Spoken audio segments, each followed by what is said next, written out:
And we're here! Hi, chat. Hope you're doing well on this little Monday. It's just a little Monday. It's just a cheeky little Monday.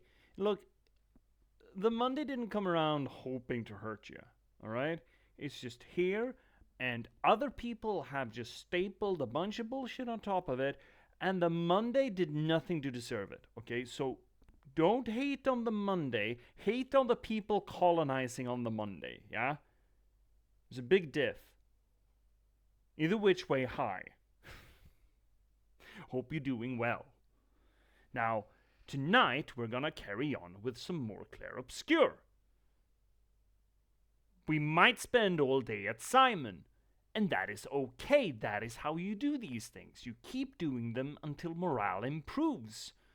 Or doesn't, alternatively, and just gets worse and worse and worse until you finally make it. Or you table flip, go out and touch some grass, and then you try again. That is how these things work. We're gonna do that on this here little channel, on Twitch, the internet, and the universe at large, where we try to apply literary criticism to the games that we play. That is to say that we do close reading, structuralist analysis, deconstruction, anything that we can really get our hands on to try to make sense of maybe not so much what the story is, but rather how it's being told. We do this work not just because it's fun, not just because it elevates the media. Both of those things are naturally true, but more so importantly, we do it for my own solipsistic wants and needs. See, narratology and storytelling are not just passing fancies of mine, they're near and dear to my heart because I'm an author. I'm a writer. I've been a novelist for the past 10 years. I've written 9 books in that time, and I started streaming to try to promote that work. Most recently, you can read me in the Patchwork Sovereignty here. This beautiful piece of literature can be yours. It is a noir thriller set in a post-apocalyptic Nordic folklore verse, which is pretty fucking cool. If I do may say so myself, of course, I'm biased, but, you know, pick it up. Make up your own mind. It's like a low fantasy folklore version of LA Confidential or Chinatown. Do check it out. It is available pretty much everywhere you get your ebooks or print-on-demand copies, but if you need any help finding it, it's a handy link down below. If you want to read something more or something else of mine, why don't you check out The Last Box? Cyberpunk thriller about the spontaneous eruption of sapiens in a random slug of gaming code and the people who were unfortunate enough to have to try to reconcile with that fact. Also think it's a rather good book. You should check it out. It does a few things different than most other media that deals with the emergence of artificial sapiens, and it is well due your attention span, especially in this our day and age. It is also available pretty much everywhere you get your ebooks or print-on-demand copies, but if you need any help finding it, there's another handy link down below. That being said, we're doing more Clair Obscur today. And we're just pitching ourselves right into the deep end. Because we stopped just getting our toes wet on Simon, who I'm told is the most difficult boss in the game.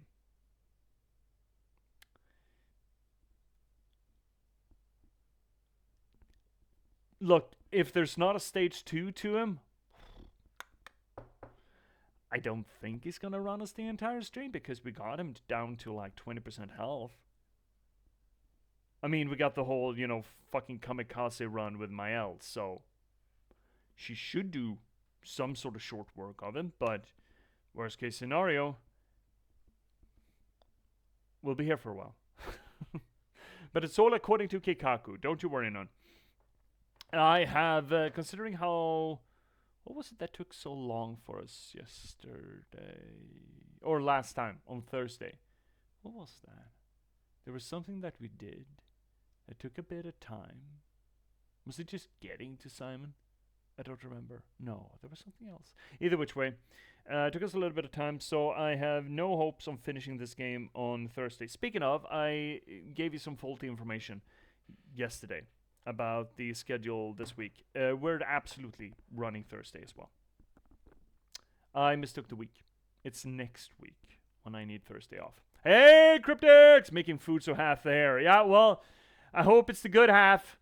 Which half is the good half and which is the bad half, Cryptics? Is it the front or back, or is it top or bottom? Which way does it go? Or does it just spread out a little bit everywhere? Welcome in, buddy. Hope you're doing well. I hope you're going to have a good bit of food in ya. I had pizza today, which is, a little bit of a sad food, but it is a good food. Okay, what am I doing? I'm booting it up. Booting it up. I actually booted up Cyberpunk again after after watching Edge Runners. It's a fine game. It's a good game. It's not Witcher 3, but nothing's Witcher 3, you know. One eye here and one of the food, or just split visioning it. Fucking impressive, man. Are you part chameleon? By chance? Oh, I enjoy Edge Runner. I enjoyed it when it first came out, and I enjoyed it now on a rewatch. It's a little bit weird in spots. It has some jarring cultural clashes and edits to it, but I think that might actually work in its thematic favor-ish. It's a little odd. And obviously it's not as good as Arcane or Castlevania that released around it, but it's still very good. Well, here we are. Clair Obscur. Continue. The Abyss. Yeah, look. This looks delightful, doesn't it? The game sure remembers where I was.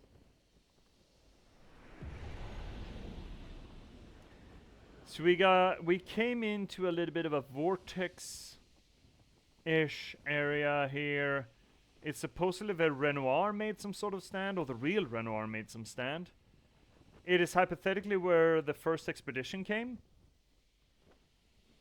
And this was one of the original expeditioneers who apparently met Clair.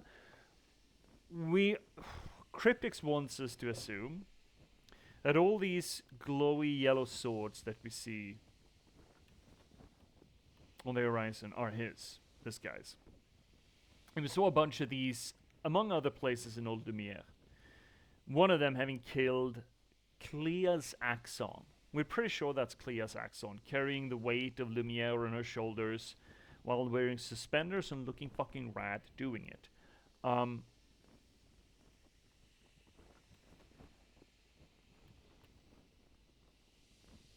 I'm not sure what we're supposed to come to sort of conclusion about that yet, but here we are, and something's gonna happen.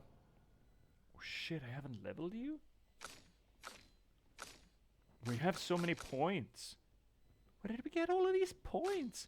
Maybe use this source as a back scratcher. Yeah, just do like bears that just rub their backs along logs.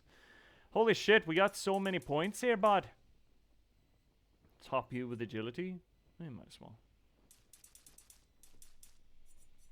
You're a crit build. Why are we not doing more critties? Verso.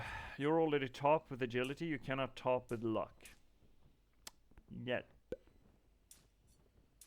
Let's put some 10 points here. Let's put some 10 points there. Oh, actually, yes, both of those are good because you are running a bit of a weird tank build at the moment. And you, little lady, you're going big honk. Just big bonk bonk. That's your life. Just big bonk bonk. That's all you gotta do. And I am curious about actually building CL, but maybe we should do that when we're done with Simon. Zemo. So I guess warm-up round. Are you ready? This is a bad way to make a warm-up round. We're gonna watch the cutscene again, by the way. Just to get a fresh cut of it. So Big Hair McGee is sitting here, doing his best Artorias impression in the Elden Beast arena, with the Elden Ring as a sword.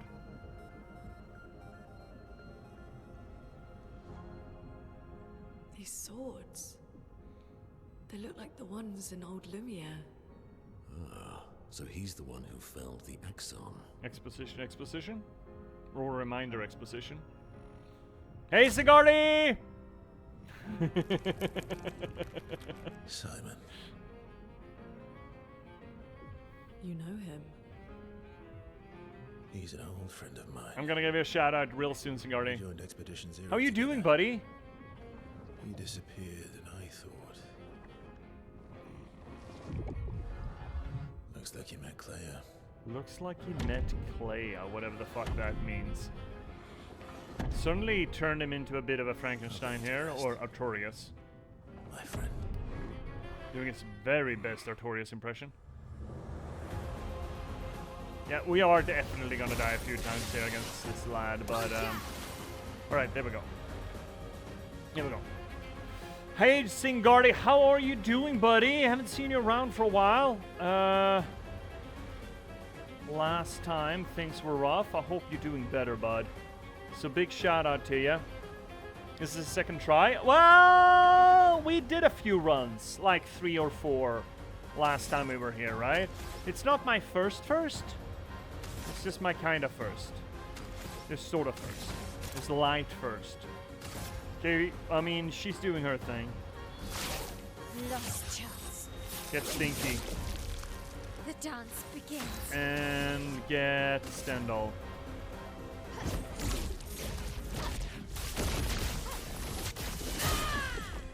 $3 mil, 40% HP, good start. Okay. Oh, she survived a hit. Bring it on. Fuck me swinging. And now, yeah, you're right, he does that thing. Okay, that's fine, that's fine, that's fine. It's fine. Last ditch effort. That is good damage, but it's, I mean, compared to my L, now it's peanuts. Seriously, guard, I appreciate it. Just finished helping an old friend finish her subathon. Ooh, lasted a week. Holy shit. Wow. And I'm doing a lot better. I'm so happy to hear that, Singardi. Really. I'll probably start streaming again tomorrow, Wednesday. Let's fucking go. What are you planning to stream, buddy? Are you Clair Obscuring it, or are you doing something else? What are you picking up? So, yeah, everyone should go check out Singardi. Going live maybe tomorrow or Wednesday. It's Monday today. Yeah, right. I just said it's Monday today. So do go give Singardi a follow and do check him out for his glorious return. Borderlands 4 or Silk Song probably. Yeah, it's the big hotness, right? Haven't played a Borderlands since Borderlands 2. No, that's untrue. Tales from the Borderlands. And that actually I might play on channel at some point. I've been wanting to do it. Silk Song is coming up once we've done a rethread of Hollow Knight. Which unfortunately it's not going to be the next thing, but because Spooktober is coming up in the between, and I really want to pick up Chromaticles. Chromaticles' suggestion to check out Look Outside for Spooktober. But after that, we're doing Hollow Knight and then Silk Song. Okay, what are you doing? You're doing Big Bonks? What is Big Bonk? Steel Strike would be fun, but you need to survive twice for it. Is it worth it? I don't think that's worth it. Fuck it, let's go. It's not worth it. It's not worth it. I don't think it's worth it. End of the line. Because that's pretty good damage as it stands. Coming. Woo! That was close. That was real close. Ooh, I wasn't prepared for that. Woo! Alright, well, he's at 50% HP, so as long as he doesn't have a stage 2, because obviously he wouldn't have a stage 2, we're golden. Shut up. Last chance. Of course he's gonna have a stage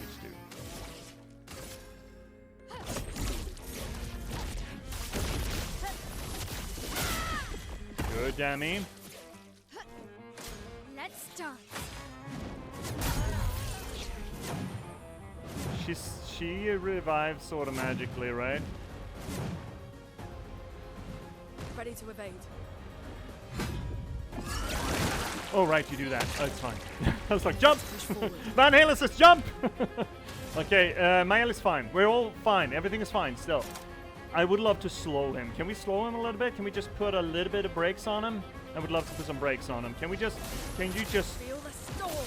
calm down a little bit? Last ditch Just a effort. smidge. You're hitting, and unfortunately you're not gonna get full AP out of this. That's damn I think I'll unfortunate. improvise. You're almost broken, bud. Oh, should we aim for the break? We could try.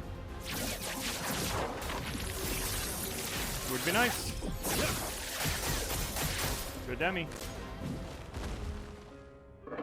You're gonna die. Or too early. Yeah, okay. So Luna's gone. Luna's gone. Oh, wait a minute.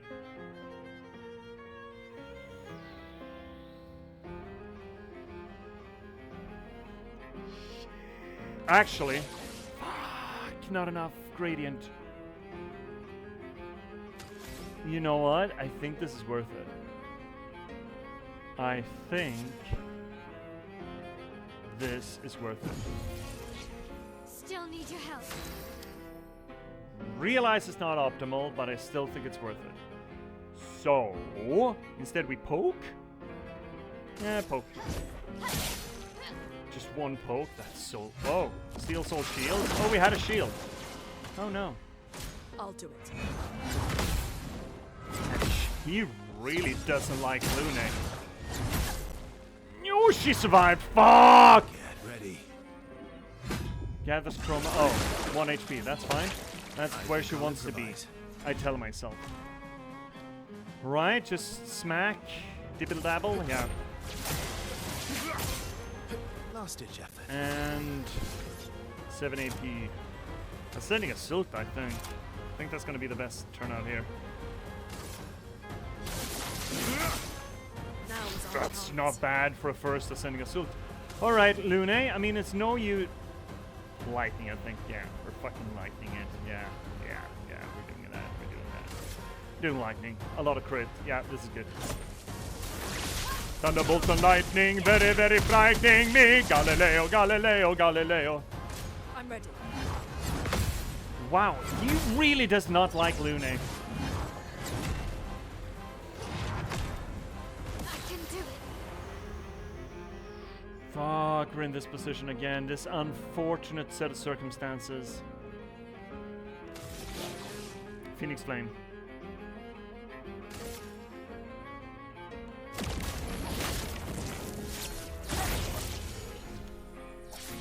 Not looking good. Still not perfect. System. More burning then? Yeah, okay, in that case, yes, more burning then. Take everything. Lune needs to stop dying. Hey, Bon! So, I'll be right with you, Bon. I just need to not die. Incoming. Too early.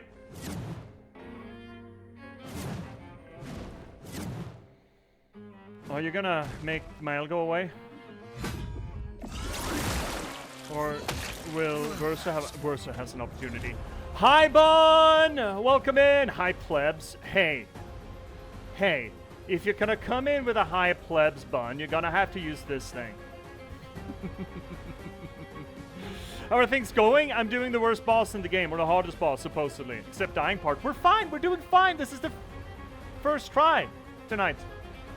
I think. Yes, it is. We're doing great. Everyone should totally go check out Confused Bun. Let me type that out before I say anything else.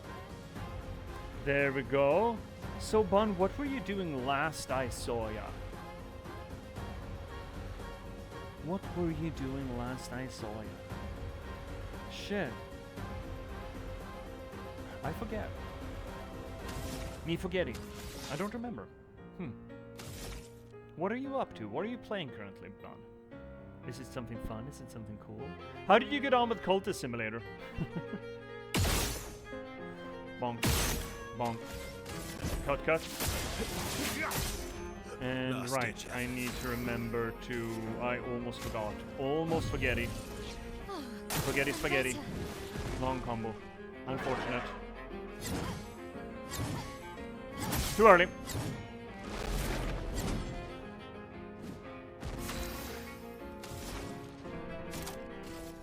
a brilliant Mael fight. needs to stop getting bullied. Oh, I'm better. Or you can just... Kick! I jumped too soon. Fuck. Watch out, Mael. Alright. I'm not giving up. Still need to stay on the ball to bring her back up. I need to keep standing on the... getting on this I won't ball waste so we don't this. lose friends. Which we will otherwise. Can we do anything else? We can't really. I guess we're just poking them. Oh... I was committing various atrocities, I think. This but a scratch. Yeah, I mean, we're...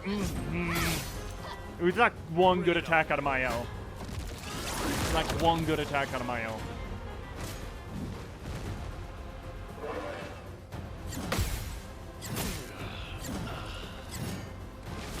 Okay, we're losing Verso. He's gonna punt Verso there. Of course he's gonna have a stage 2. I realize this. I'll do it. Too early. Okay. Well, this still isn't a bad first run. Ready to power. First rusty run. Yeah, you just punt Lune too. My elk can deal with you. I think. Too early! Fuck! Okay. Shit. Well, that's still a good run. First run. Oh. Almost got him, unless he has a stage 2. Oh, actually, maybe I should have sent in the other team. Congratulations on winning. Yeah, thanks. Thanks, Bond. That's helpful. Look, we're real close. This is going well. This is going really well. Right? I'm ready. We do the thing. Get her all gunky. And then we murderize the poor boy. Good start. Good crit. Just try it. That's bullshit. That's I'm ready. bullshit.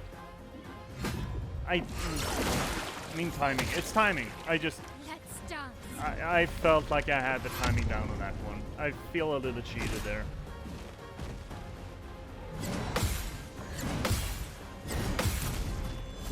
Feel a little cheated.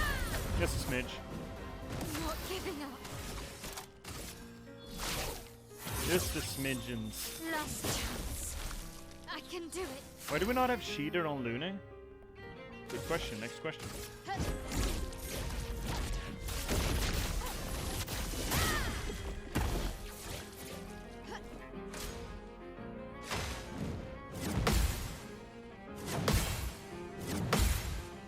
Too early.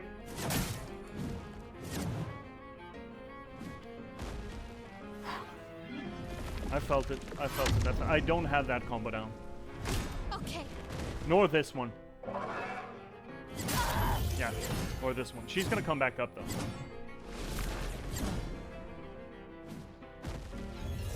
Thanks.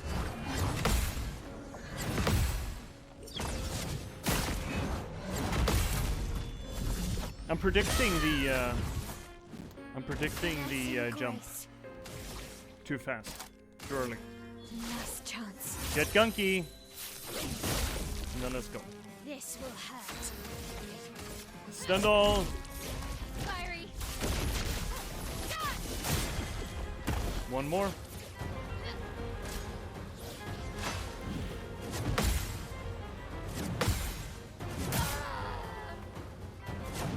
Okay. You know what? Maybe send in the reserve team here, actually. Yeah, sure. What's the worst that could happen?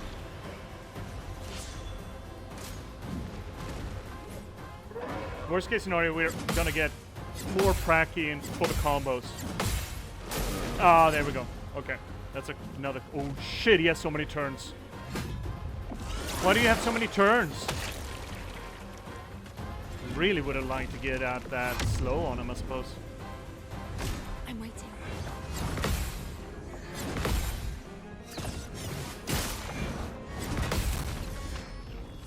Bonk, Foretell, 2 Foretell. Try me. This one theoretically I know how to do it at least.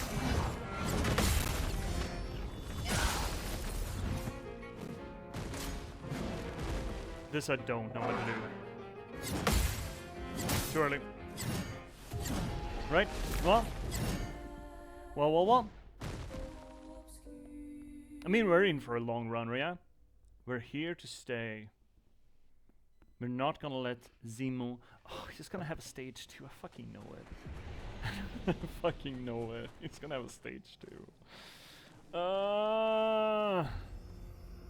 Because this is actually a Dark Souls fight. Or I guess a Bloodborne fight. Elden Ring fight. All of them. A FromSoft fight. Last chance. I can do it.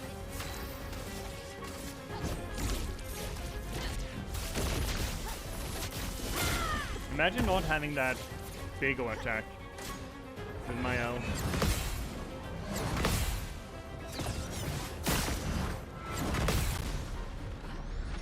Bonk. Ready to evade. And then getting us down to 1 HP. That is fine. Nothing to be done about it. You're just smacking the boy. Smack, smack. And then you're doing Biggie, which is Endbringer. Yes, it is. End of the line. This is gonna be the best damage that you can do. Please survive.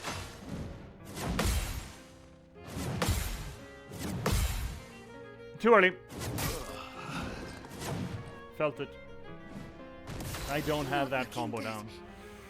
Oh, I hate that my L is the one that gets to deal with this. Why is it always my L? I need her for Dammy. Why do you do this shit? Poke, I suppose. It's the best we're gonna get. It's nothing. Watch out, my L. Heal shields, I don't give a shit.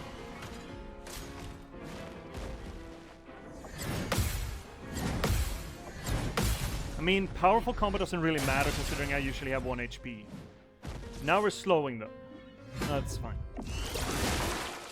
And the slow is real nice. So we're slowing. Feel the storm. Boom.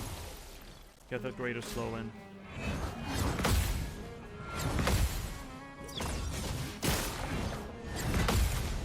Nice. Good job, Lune.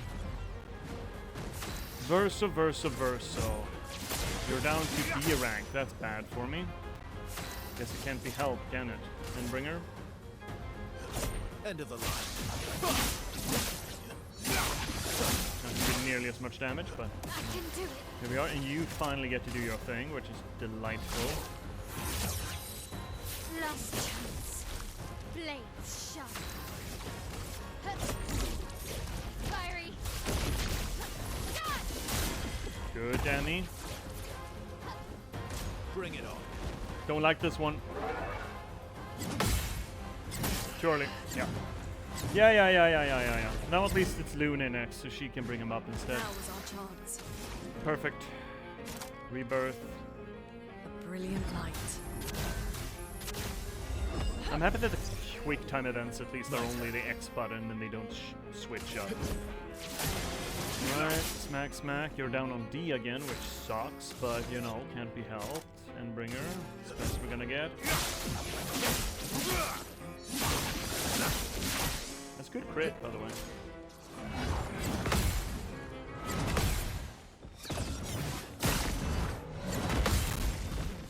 Good. And Mael gets to do her thing.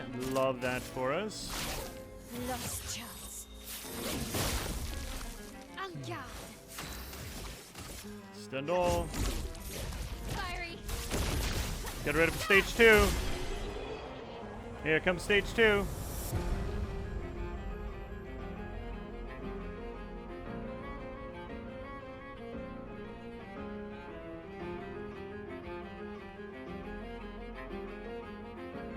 Where's stage 2?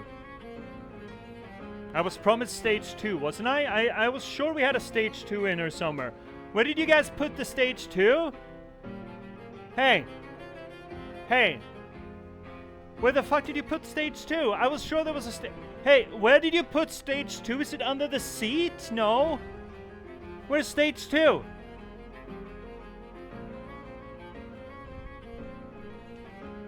Did you put it in here? Where's stage 2? Hey you. I'm talking to you. Where's stage 2? Hey, you freaky Dutch bastard. Come over here. I was promised some stage 2. Where the fuck is the stage 2? Who jimmied? Who sold me a gammy boss fight without a stage 2? Never trust chat. They always lie. Not that I can read, but still. Actually, Bun, Chad has never said anything about a stage 2. I've just expected a stage 2. I've just taken it for granted. Is this it? No. No, come on. Stage 2.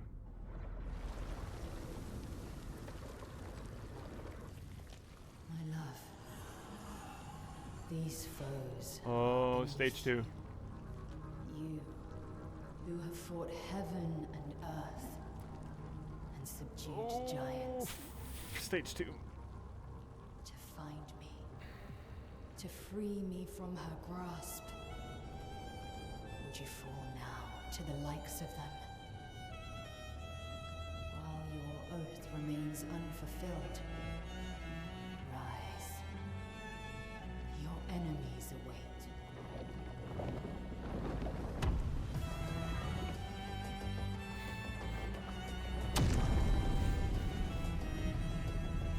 His dick's bigger. He's got a bigger dick. I did call it. I called it. You can do it. I called it. Also, banger alert. Holy fuck. You were saying.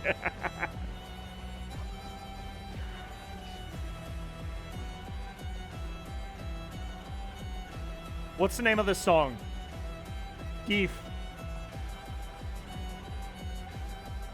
Holy shit. I hope I don't have to do the first stage. I hate that shit. So please let me get to restart here and not have to do the first stage. I hate when Souls games do that. Lost chance. Okay, so whole new move set, and I mean his dick's bigger. Also curious, Clair referred to him as my love, oath unfulfilled and shit. So yeah, I guess he did meet Clair. How much damage is this gonna do then? Oh fuck! That's bad.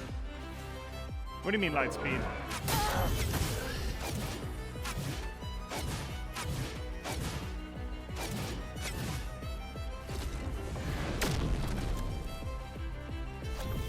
Thanks. Huh. Ready to parry. Wait, there are two swords? No.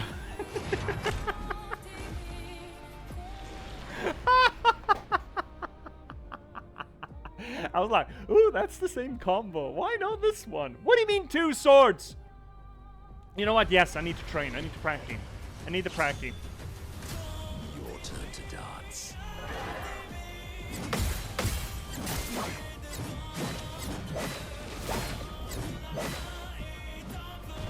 Holy shit, the music. Fuck, this is metal.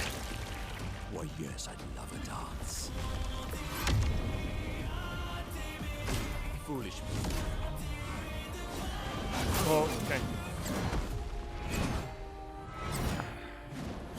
Please let me restart at stage 2. Please let me restart at stage 2. Please let me restart at stage 2. Don't you fucking. Don't.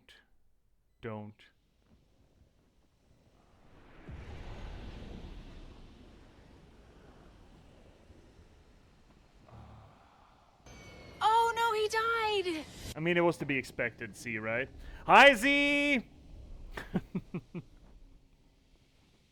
What a time to drop in, eh? Big shouty out to Double OZ, good friend of the channel. One axis of the reigning Twitch Umrit, who is... Now I almost did a shutout. I don't know what a shutout is, but I don't think you're gonna like it. What the fuck is this? Stop. Stop. No. Stop. There we go. I think. There we go. Just landed on expedition failed screen. I mean, we finished stage 1. Please don't tell me I have to redo stage 1. I hate that shit. I hate that shit with a passion. I hate that. Oh, I dislike that. I hate that. Oh no, they didn't. That is poor game design. It's always been poor game design, not the checkpoint between stages. You know why it specifically sucks? Why it's poor game design? I've not done this at all. Well, welcome in for the, I mean, it's a banger track, if nothing else. It's a pretty good boss fight. The reason why uncheckpointed stage boss fights are bad game design is that if the first stage is too long or too hard, you rarely get a chance to practice stage 2. Bloodborne was the worst example of this. Bloodborne did this a lot. Now, I believe that all FromSoft games have had stage fights to some extent, but they weren't as egregious in Dark Souls 1 and 2. They got real fucking bad in Bloodborne, and there are some bad examples as well in Dark Souls 3. Elden Ring has quite a few stage fights. I don't remember if they actually checkpoint them. I don't think they do. But yeah, it's a bad trait of FromSoft to do this. I do not like it. I think it is just, bars none, bad game design. Whew, I knew of this chat, but I just wanted to do the storyline and move on. Yeah, I mean, fair. I mean, this is part of, it's not the storyline, but it's certainly part of the story because Clair's coming in here. Just think of it as your Dark Souls run back phase, yeah. So you can practice phase 2 for like 30 seconds. Yeah, I mean, that's where you have to land on these things, but it is bad game design. And it's one of those, I think, the reason why it's here, I think, is, again, game designers learning the wrong lessons out of Dark Souls. A lot of game designers have learned a lot of lessons out of Dark Souls over the years. Even FromSoft have learned poor lessons out of Dark Souls. It's only really with, Elden Ring where they started to actually get it right. And it's not just the difficulty, that's not the point.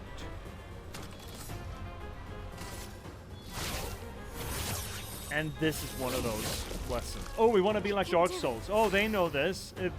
Gamers love Dark Souls, so we just do whatever Dark Souls did. Well, this is one of the bad parts of it. Don't do this. Checkpoint it. At least.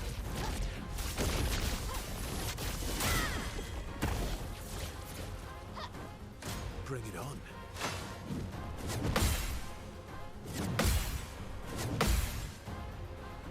Fuck, I fucked it up.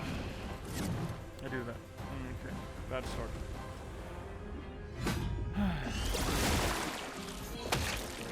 Careful, my owl. Because you never get enough practice. That's the problem. You never get enough practice.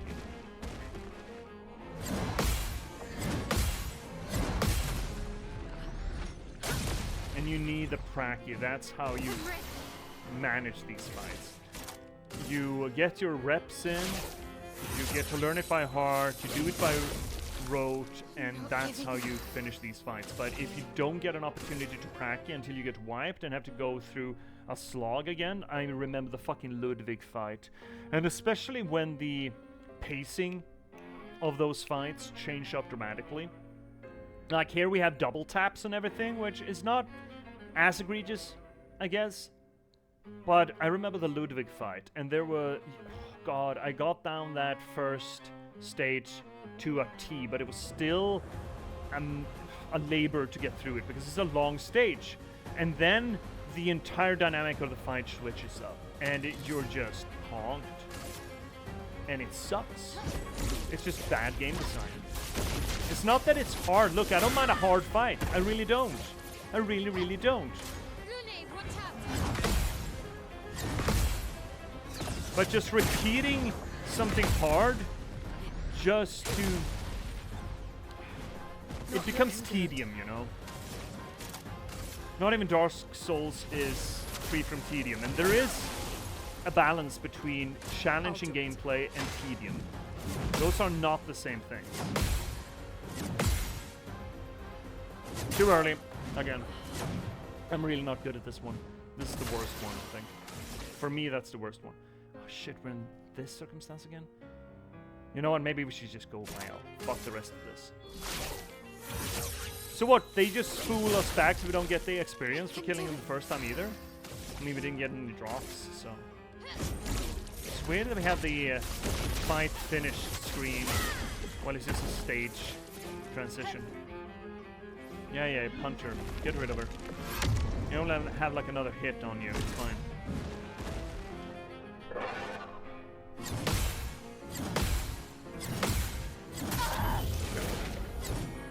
Well, do we have the revive still? Yes, we do. Shit. This fucking... Oh, okay. Never mind. Did this fight for like 6 hours before I went cheesy on him. There's a cheesy on him? Is the cheese on the first stage on the second stage? Does it matter? We're not gonna finish it with these two lads. It likes you. But it is cracky.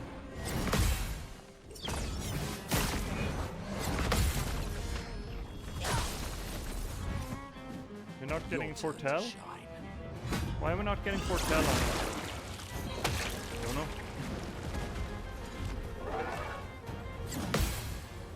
Too early. Yeah. Yeah, I one-shotted him in NG+.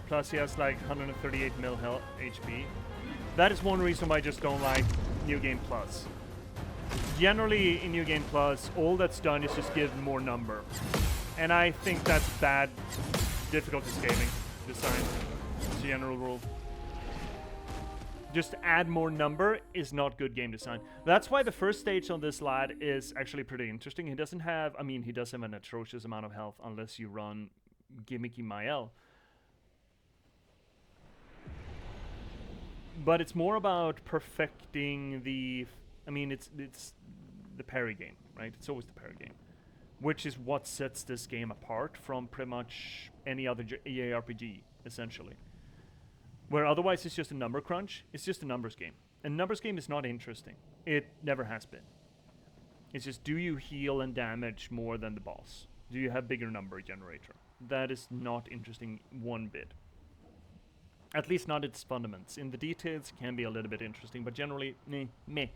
This game actually has that added quote-unquote skill element where you can essentially null the damage coming into you. And everyone is a little bit more of a glass cannon, kind of like Persona 5. I don't know of the other Personas. I bet it's the same in the other Personas, but at least in Persona 5. It's a lot about ambush and getting that first wipe. You don't want to get into a protracted slog, so there is a little bit of that, quote, not skill element, but tactics element at least to it. And one reason why I just don't play NG Plus on at least none of the FromSoft games is usually they just up number. Just up number. And I think that's dull. I think that's bad design. Again, there's no value to it. There's no added value. See your Cryptics. Yes, actually with Mael he has a decent HP. You can see him moving. But he has weird attacks. I managed to learn most attacks, but there are some that are just weird. I mean, I haven't gotten to see stage 2 attacks yet. There's the double swing, and that's a fucky one. That's a real fucky one. And also he has like, I don't know, 5 times the HP, which sucks. Yeah. Yeah, we'll see. I mean, now I do want to finish him. Alright, we shouldn't watch this. I really do want to finish him. It's a cool fight. It's a banger fight, but marred by some absolutely atrocious game design choices. Last chance. I can do it. It is a weird side fight too, right? He's so fucking epic. It's such an epic arena. It's such a good track, and it is a pretty interesting fight. Danger. Shit, this fucking thing.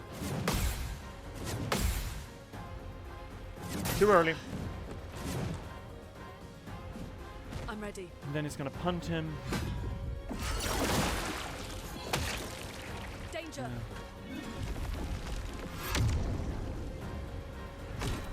On me.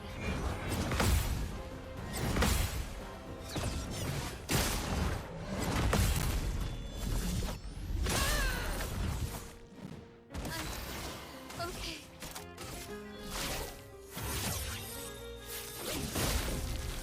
I can do it.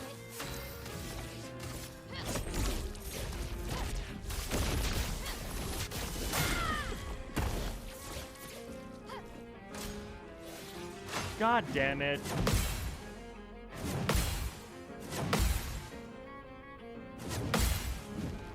Too early. Fuck. Not looking good. No, it's not. It's not my own. Feel the storm. But now it's... I'll do it. Look, another reason why the uncheckpointed second stage sucks from a game design point. Not shit. Another reason, not the singular reason, but another reason is that soon as you've done the first stage once, it's dull. It's not interesting anymore. It's not fun. It's just you've already stepped past that line where you have succeeded, and forcing you to redo it. Imagine, essentially, it's the same as your game crashing and your reload is 30 minutes in the past, and you have to redo all the things you did up to the point where the game crashed. That's essentially what this is, but it's designed. And having to suffer from that, 30-minute recap of what you did, it just sucks. It may have been nothing impressive that you did. It just fucking sucks to do the same thing that you just succeeded at over again. It is not feel goods, and not everything in a game needs to be feel good. I mean, I love the challenge of most of these FromSoft games of just, hitting your head against the wall until you finally succeed. I don't mind it. But once you have succeeded, don't maybe go back and do it all over again.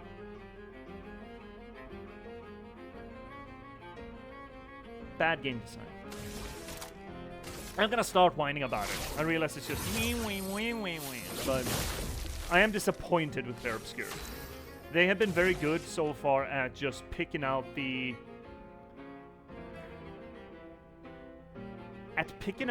kernels from the good shit, right? They have managed to preserve the best of all the inspirations that they have drawn from JRPGs, FromSoft, rhythm games. It's such a good coagulation of the best bits of the genres that they have drawn inspiration from. And we just bit into a little raisin pit here. We just chipped our tooth on a bit of a raisin that otherwise we'd just absolutely enjoy the entire trip of it. It's an optional, it's not meant to be fair. The fact that it's being optional, Cryptics, I don't think that excuse bad design, and especially not going back on the expectations that you've set for yourself. And number two,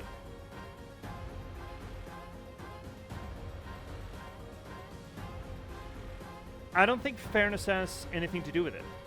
I don't agree with you that it's not that the fight isn't fair. It adds a few elements of difficulty to it. Again, I haven't gotten to try stage 2 enough.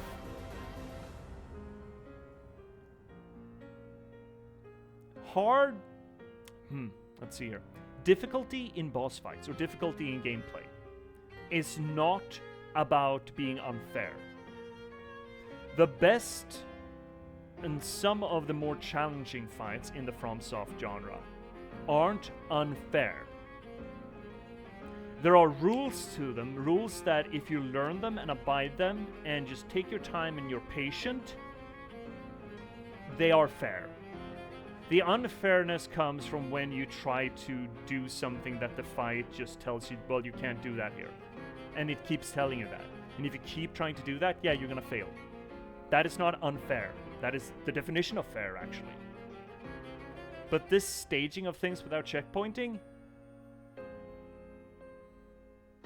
that makes the whole framework in this game has been, okay, you failed a boss fight, reboot it immediately, and just keep practicing until you get it perfect. Again, no running back to the boss. This boss just breaks all of that. That would add levels of unfairness to it, and that's not a valid excuse just to make a thing more difficult. It's just not. Let's see here, Snake. Welcome in, Snake!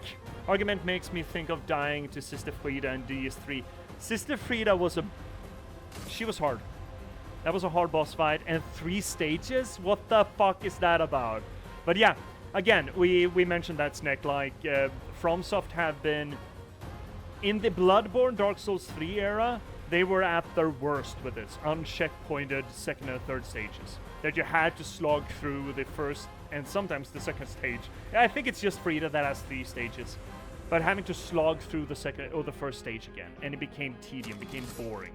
And you don't want your banger fights to get boring.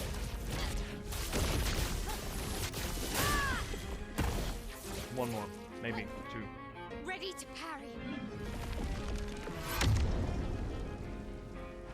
Okay. Oh, no, that's just me. That's just on me. Did it early. See Cryptics. In all fights in Elden Ring, you need to do both stages.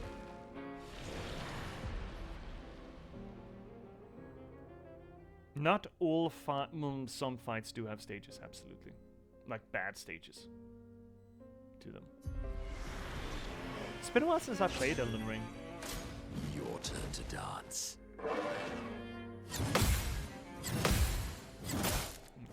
But this is practical.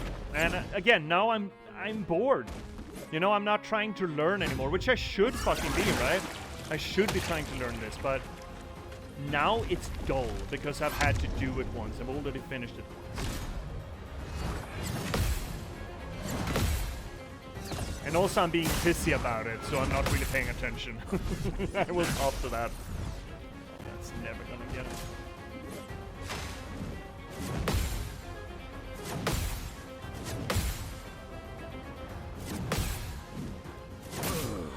Almost. Almost. Like the dragon dude? Which dragon dude? There are plenty of dragon dudes, aren't there? Oh no, he Oh died! my god, hi Colleen. Can I get a shout out for Colleen Masters? Yeah, there's gonna be a lot of that tonight. Because we're here. We're here to stay. There we go, shout out to Colleen Masters. Good friend of the channel, is currently playing Yakuza Kiwami 2, I believe. Is correct? Come on. There we go. Because she asked you nicely, yes. I have to ask my mods nicely to do their fucking jobs? Wow. Not looking good. Right. That should be 3 mil. Right off the get-go. Bug start. Bring it on.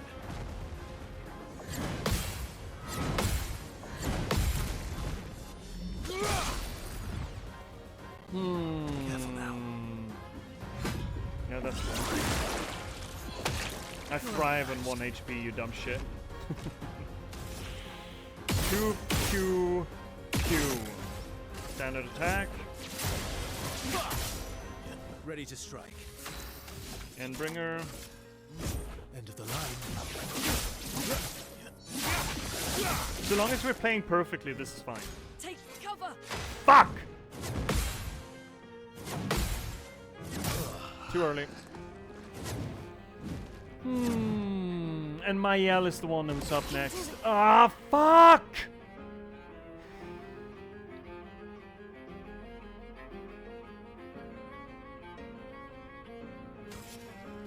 There's nothing to it. Gotta get him up. Born once more. Now what are you doing? Just poke? I guess poke's the best that you can accomplish here. Shit damage. Get ready. Brace yourselves. Into these one. Ads are coming in, never mind them. Careful, Verso. It's fine. Gobble gobble. Lune. Slow is very, very nice on him. Feel the Let's storm. get that slow in there, yeah? Bring it on.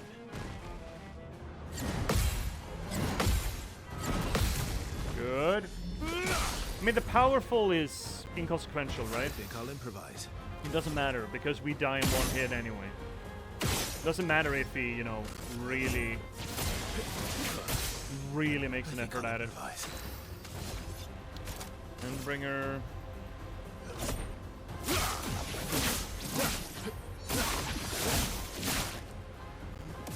Not looking good.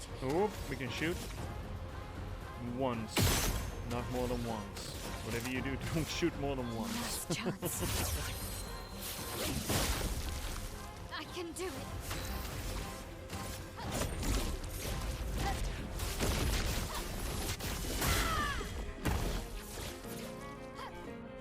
Watch out, my hell. Ah, fuck!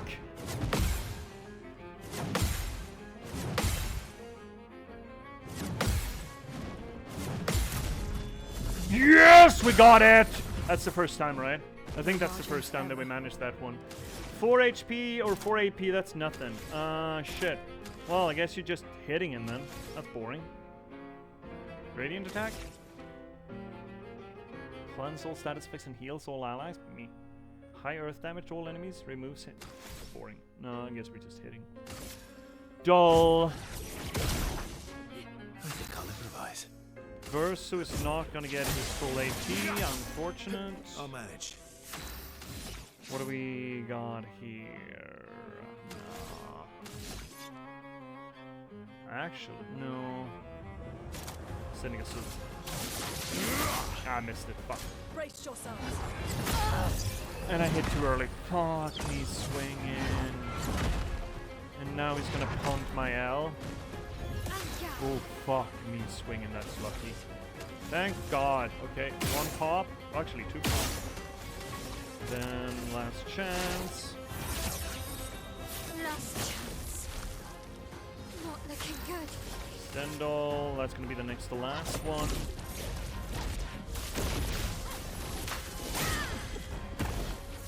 It's so close. There's a bee stick away. Let's dance.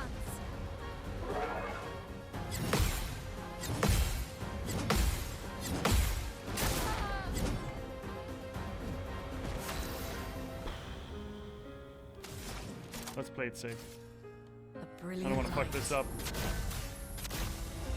Play it safe, play it safe, play it safe. Play it secret, play it safe. God damn it!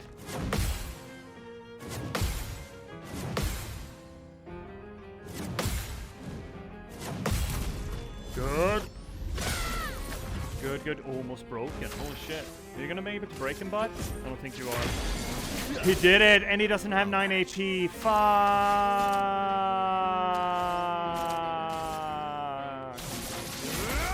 No, I got him anyway. Alright. Well, now we can actually get a round of Pracky in. Yay! I'm gonna stop being pissy about it.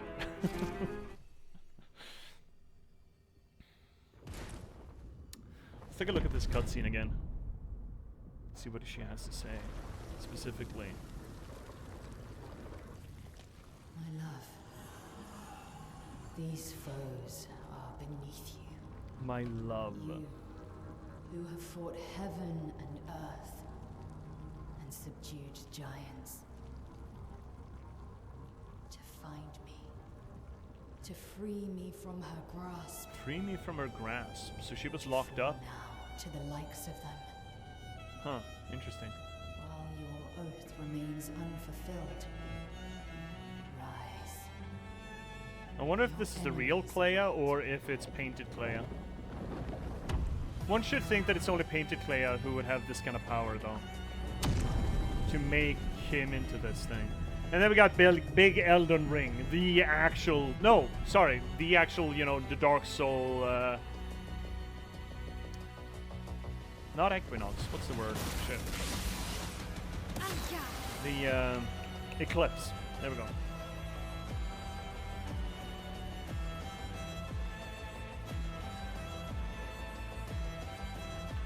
Fuck, this trucks.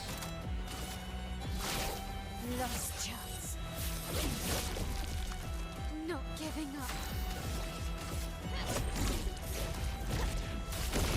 Ah, too early. Still pretty good. Right, double.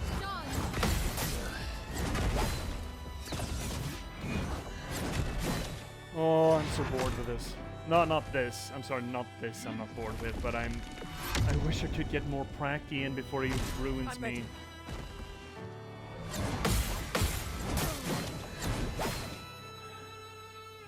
I don't get any Pracky.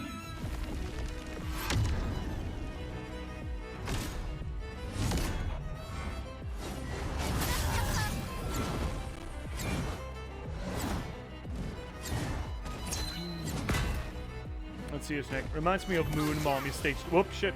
Right, she's back. Moon Mommy Stage 2 atmosphere. There have been playthroughs where I've had a little bit of trouble with Moon Mommy. Are we talking about Cathedral Mom? Or not, I mean school. University Mom, right? The Queen? Or are we talking about another Moon Mommy? Renala, there we go, second stage. Yeah, I didn't mind that. I mean, sure, there are some bullshit parts to it with the summons. I fucking hate ad fights in Souls games.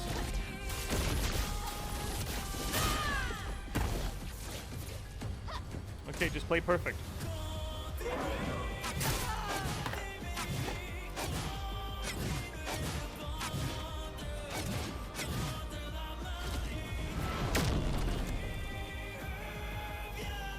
The song's so good. Yeah, we need practicing.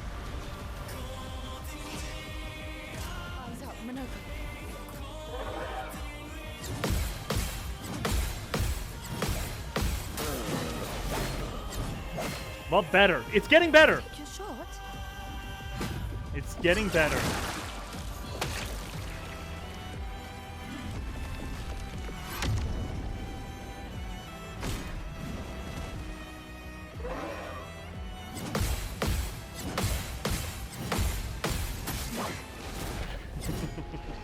It's getting better. Unfortunately, now we have to do the busy work again. Yay! Oh, the song's so fucking good, though. Holy shit. The song's real good.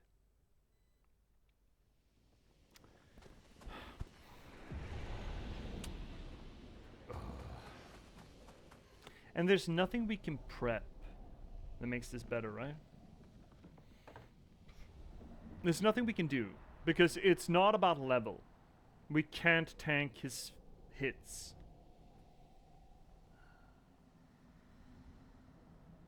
No, we can't. It's just get better. Get good. Scrub. Not parry. Dodge instead. I'm not sure that the dodge cycle is going to be better with the double attacks because there's such a pace to it. I guess theoretically it should be better, but I'm not sure that it will be.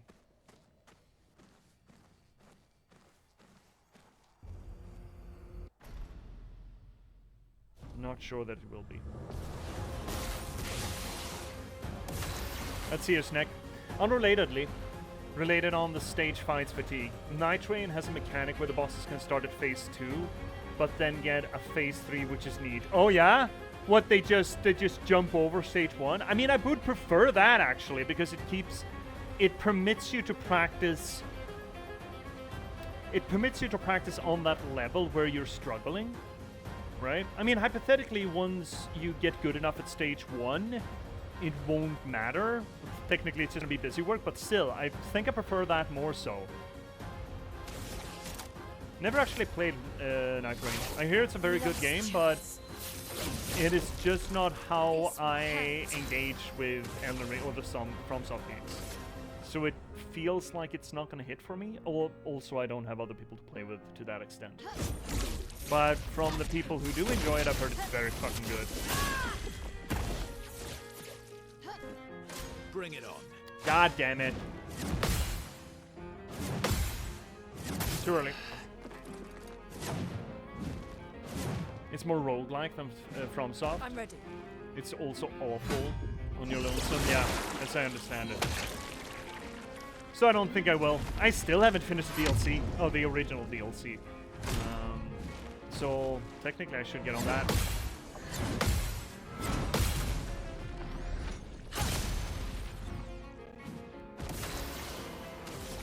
I am also unhappy with the amount of HP this lad has in stage 2, because it needs to kind of turn into a slog, more so than this guy, right? This guy is burstable, kind of, you know, in a way. At least with this build, I suppose. Man, imagine this fucking slog without the melee build. Imagine it.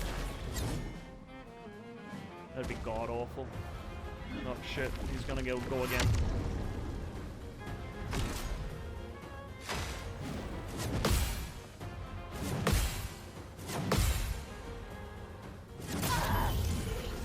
Oh, she's coming back though, right? Yeah, there we go. I'm better.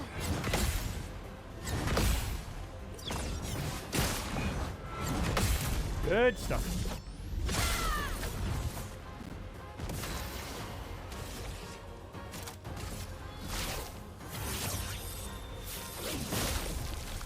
I can do it.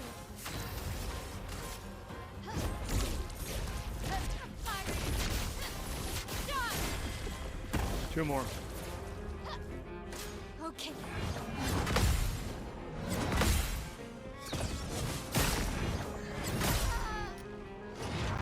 All right.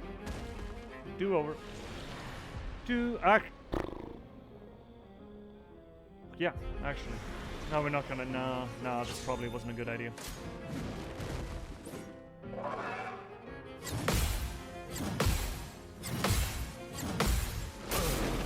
Right, that one.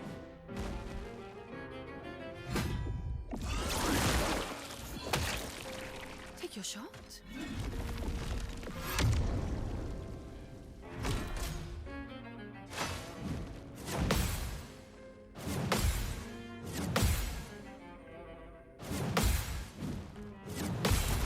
Okay, we're getting that down though. That's nice. So now it's just a long one that's a little bit Take iffy. your shot. This one.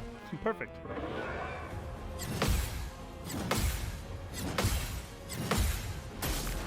It's that, the 5th attack. Right. Go again. Oh, I just want to get to stage 2 so I can get Prack in.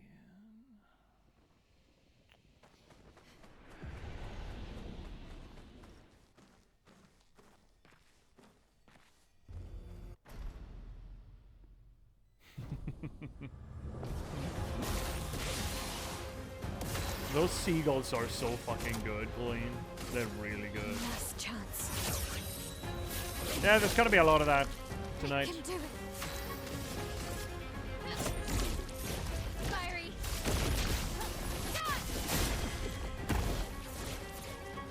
Good solid start. Brace yourselves. Too early. I felt it. Too early. That's the thing, I get bored with this, right? And you drop your concentration, it's all Still topsy-turvy and shit. Yeah, just attack you.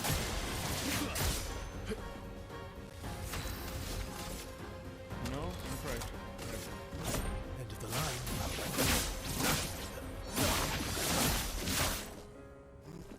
Ready to evade.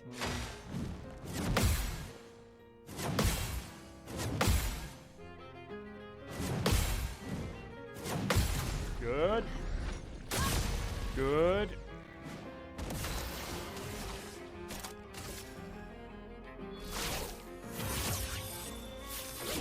Hey chat, is there anything else that we could do to prep for this fight? Or are we about as... Is it about as good as it's gonna get? Fiery. I mean, theoretically we have 20 more levels to get, but...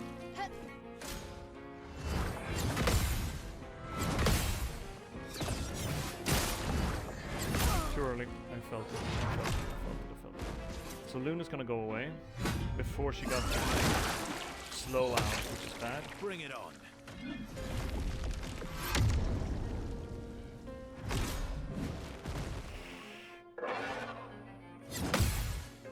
Surely. No. I pushed it, but out of sync. On me.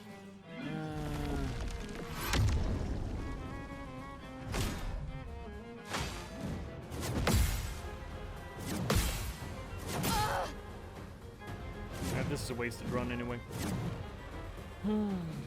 I mean, it doesn't have... Yeah, it was. Okay, now we're not sending in reserve team. I don't want to bracket this guy. I don't... Whoa. Blah. Blah. Maybe stack some more Lumina to give them more damage on low HP, since you will be at low HP. Yeah, maybe. But I don't feel... I mean, obviously more HP is better. But I also feel like that's not where we're gonna fail here.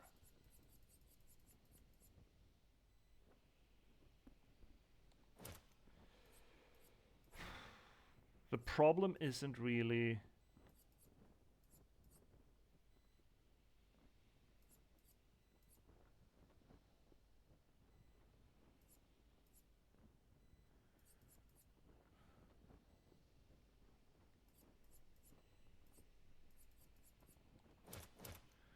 I don't feel like the problem here is the other people's damage other than my else, and she's already set up for that.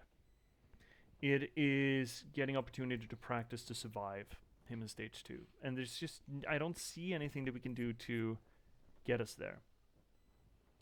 I mean, obviously, this will, to some extent, help. Yes, you're absolutely right. I think it's going to be enough to be relevant, but it is something, sure.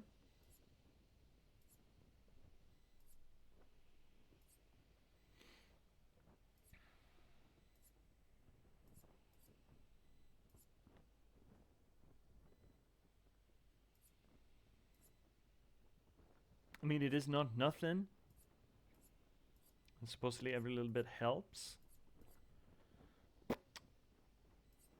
I mean, I guess we could. We're not gonna heal anyway.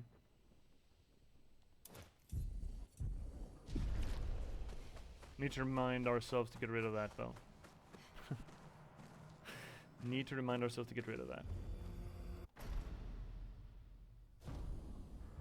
That's not gonna be saved now. Fuck, okay. Remind me to redo that next run. Let's see your snack. I've never played this, but Death Bomb maybe? Just die nuke? The thing is, if we're dead when he has a turn, he removes us permanently from the fight. So we cannot play a death run. And it doesn't do enough damage, I think. It's just not enough bomb, really. The big problem with him isn't that he kills us, it's that we cannot bring reliably friends back from the dead.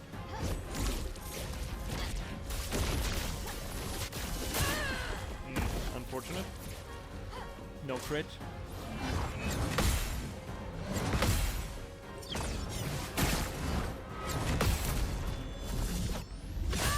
Good.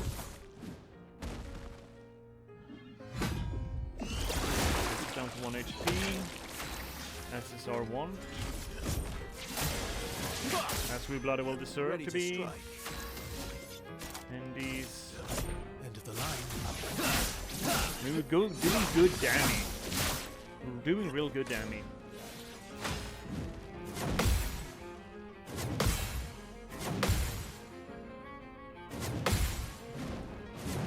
Good.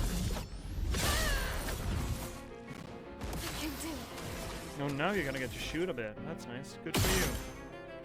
2 shots, then we're done, and then we're doing last stances. Last chance. I'm not giving up. Get full AP and Virtuos, and then do the biggie.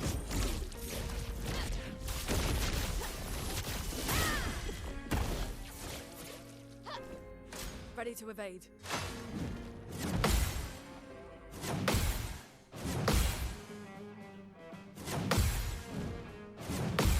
Got it. Good.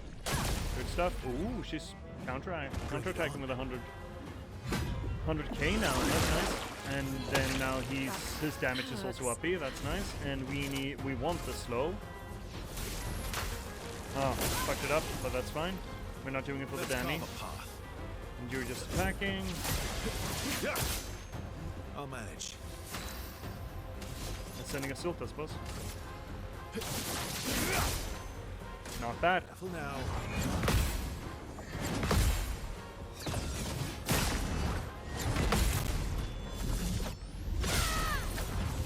Nice.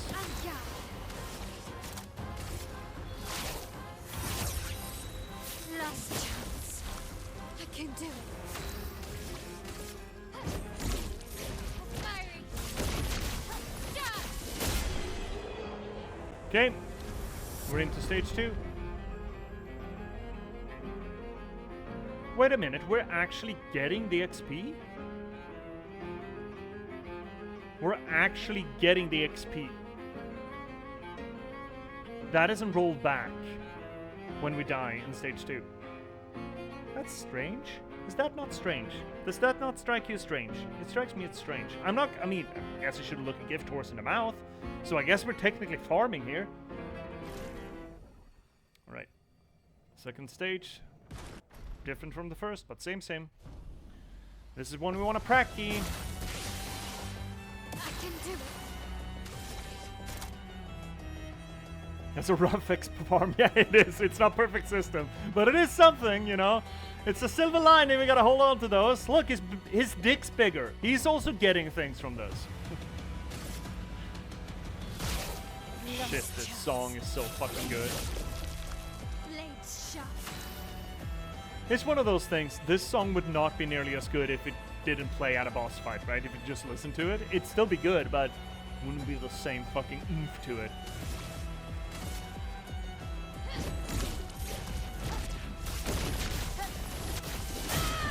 Alright.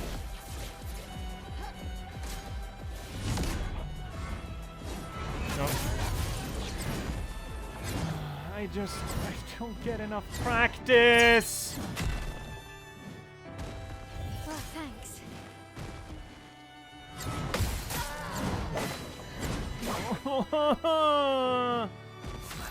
Is there anything that we can get light immunity? Nullification to light damage? Is there a picto for that?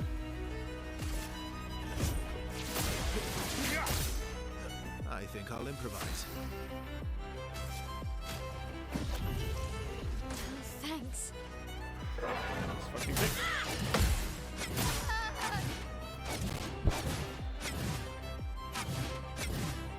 Hey chat, is there a picto for nullification of the light damage? Yes, we're sending to reserve because we just want a pracky. Eyes up, no.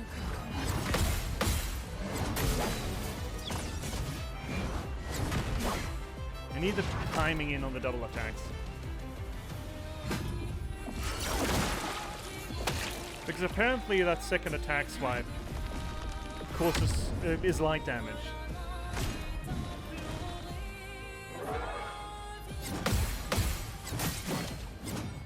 There are no resist damage pictos. At least that I know of. Alright.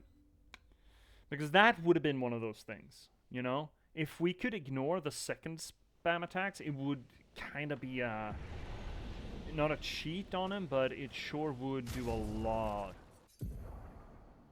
Oh, so it's stuck. Oh, that's nice. Okay, that's nice.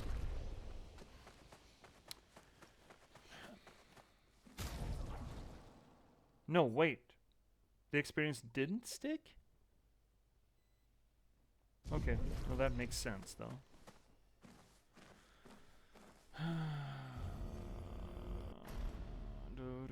I just want to fight the second stage. Let's spill some. Lost chance. This will hurt. Fiery.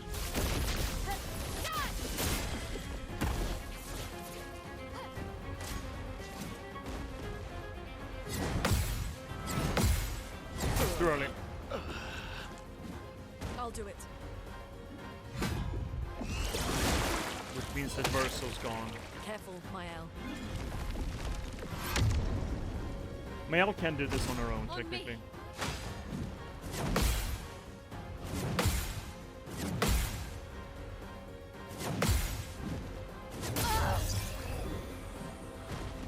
I'm ready. I'm much too fucking stubborn to leave this.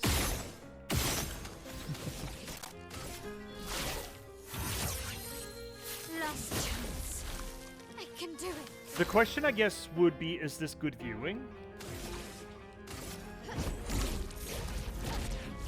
Do you enjoy seeing me beat my face against the wall? Because I will. I got no qualms about it.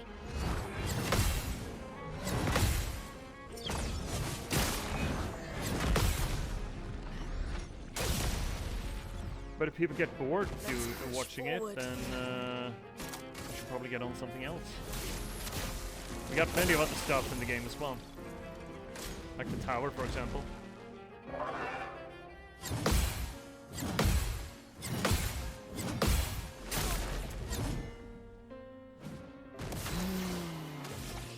You know what? Fuck it. Last chance. Who gives a shit about Luna? Who gives a shit about Luna? Na na na. Who gives a shit about Luna? She doesn't do any damage anyway, so why do we keep her around? She doesn't really matter all that much in the grand scheme of things now.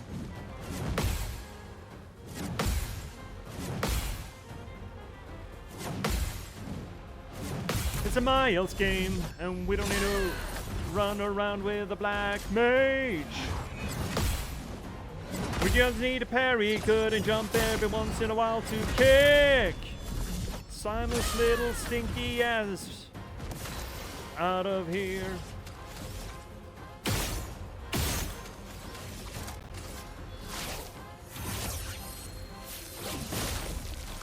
I'm okay.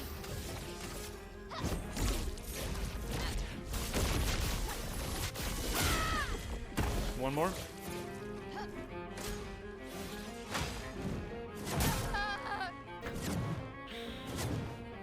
Is this second team gonna be able to do it? No, they're not.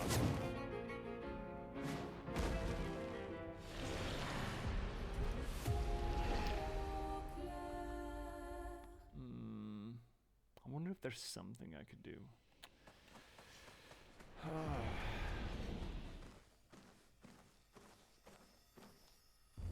I would like to argue that the reason why this boss is considered the hottest boss in the game is the stage. Not that the stage 2 is more difficult than stage 1, but this rinse and recycle Last chance. that you don't get to practice. The dance begins.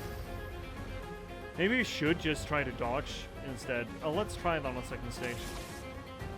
In that case, we should probably get dodge in here. Supposedly dodge is supposed to be easier than parry. Supposed to.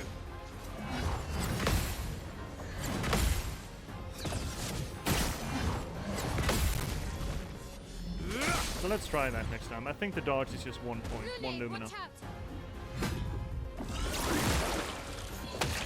My turn.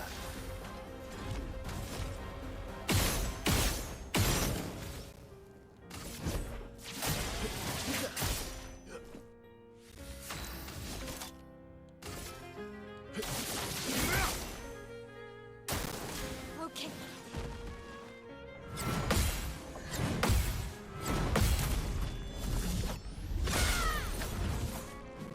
I can do it. One shot.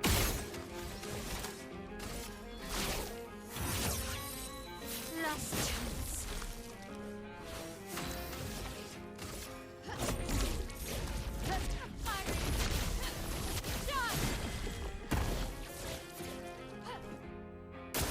Hi, chromatic, please.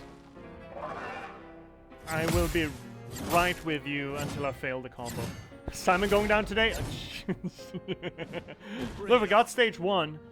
We did that fairly early on, but then I've been pissy about non-checkpointed stages in boss fights. Which is...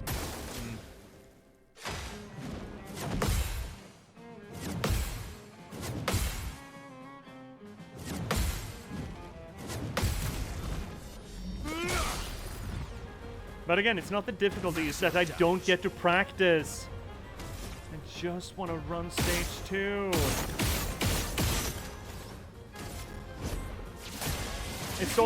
It's where all the hot mamacitas are.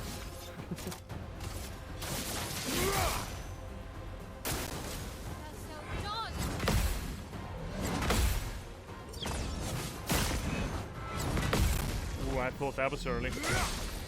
Thought that was too early.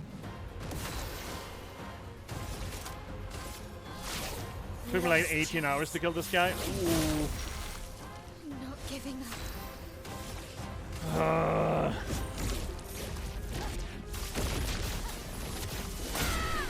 Here's the thing though, I don't want to grind him out on my own.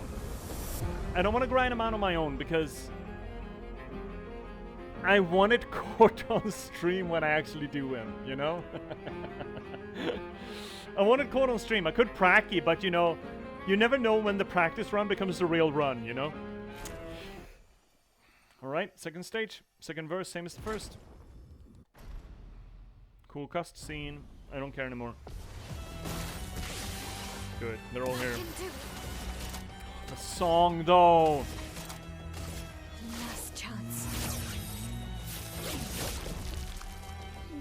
giving up. Okay, we're dodging.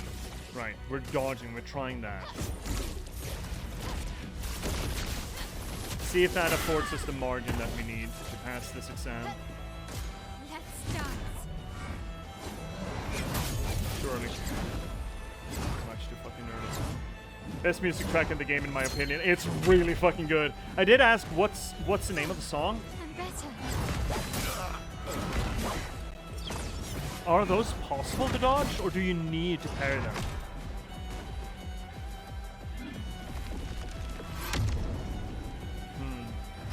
Lune, watch out.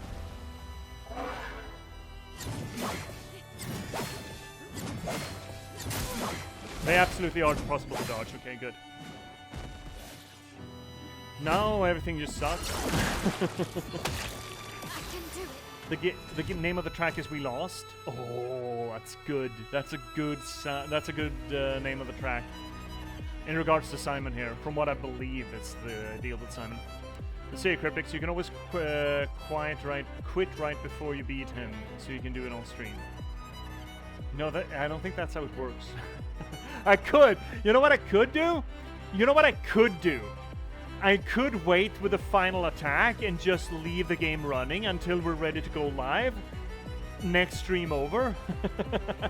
Or I could just wait and just holler on Discord, "Hey, fuck, I'm on the verge! I'm coming! We're going live, fuckers!" I know she's dead. I don't care. I should care, actually. Not looking good. Fuck, I should care.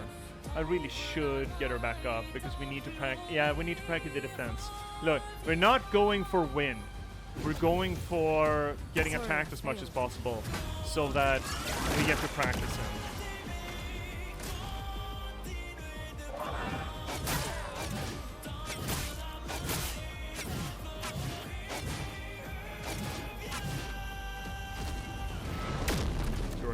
I'm trying while we're dead because I need a practice.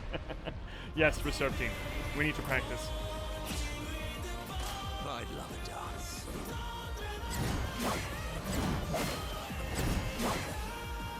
Good.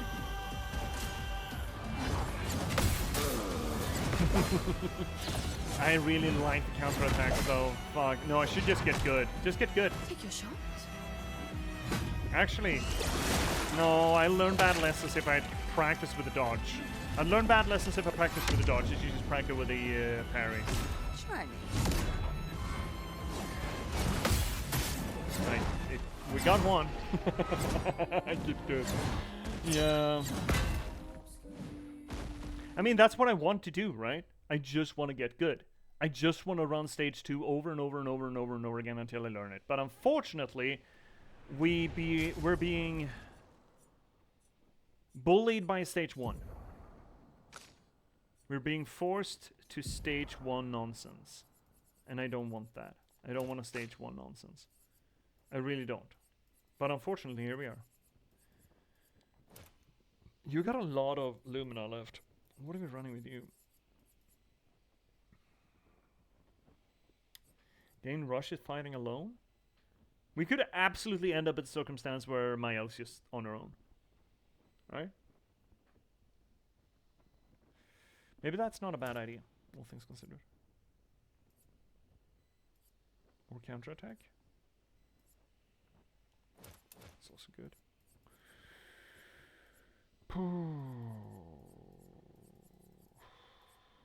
Burning shots? She is shooting 20%, that's not a lot. She's not shooting that much.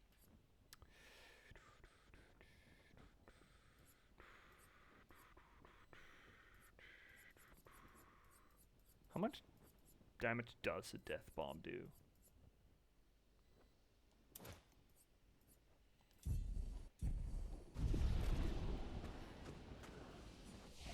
I don't know if that sticks it.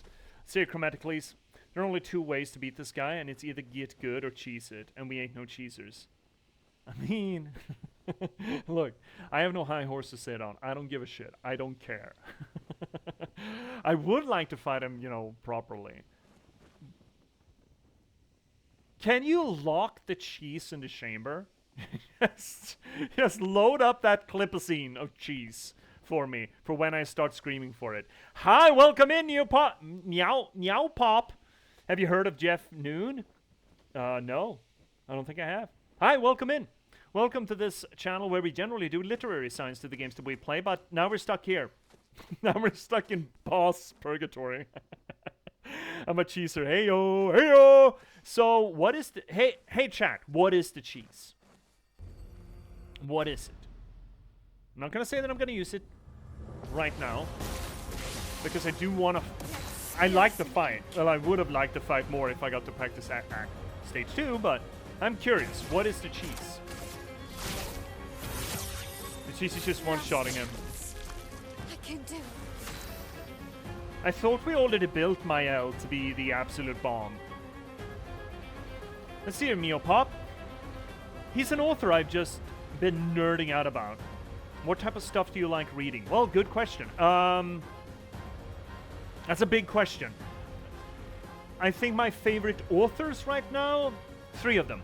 Favorite authors that I think I as a writer, as an author, because books, that's what I'm here for. I got books, there are links. That's the short of it. The most inspiration I get in my writing, or have been getting in my writing recently, or recently for the past, 5 years, is Jim Butcher's The Dresden Files for long-form character development. It's Joe Abercrombie for living world, organic storytelling, and treating his characters like dog shit. And it's N.K. Jemisin's Broken Earth series for unconventional narratological voice. Love those to bits. I cannot get enough of, well, I still haven't read anything else by N.K. Jemisin, and I haven't read Jim Butcher's other work because I'm so stuck into Dresden Files, but maybe once the Dresden Files actually finish. And I still haven't picked up The Devils by Abercrombie, but I did read both Shattered Sea and of course the First Law series. I love those 3 writers, but there's a bunch of stuff. Right now I'm reading Peter S. Beagle's Last Unicorn, that I think is going to be interesting. I do like me, if we're going into weird fiction, I do like myself some Jeff Vandermeer, so the Southern... Is it the Southern Reach? It is the Southern Reach trilogy, right? With Annihilation, Authority, and Acceptance. And his City of Saints and Madmen. Still haven't read the other 2 books in that. And of course, China Mieville I'm reading, which I have notes about, but it's really fascinating writing. Really fascinating writing. Let's run for like 20 minutes until we get into the ad break, and after the ad break we can talk more about writing or books. Hi, Tazio Tensi. The Devils is a fun ride. Curious to see how it adapts to the big screen. Oh no, they're gonna make a movie out of it? How's the development going on Best Served Cold? Because that was gonna get either made into a TV series or made into a movie, right? How's that working out for it? I haven't touched The Devils yet, but I really should. I should get into it. I mean, I love Joe Abercrombie. I love his shit.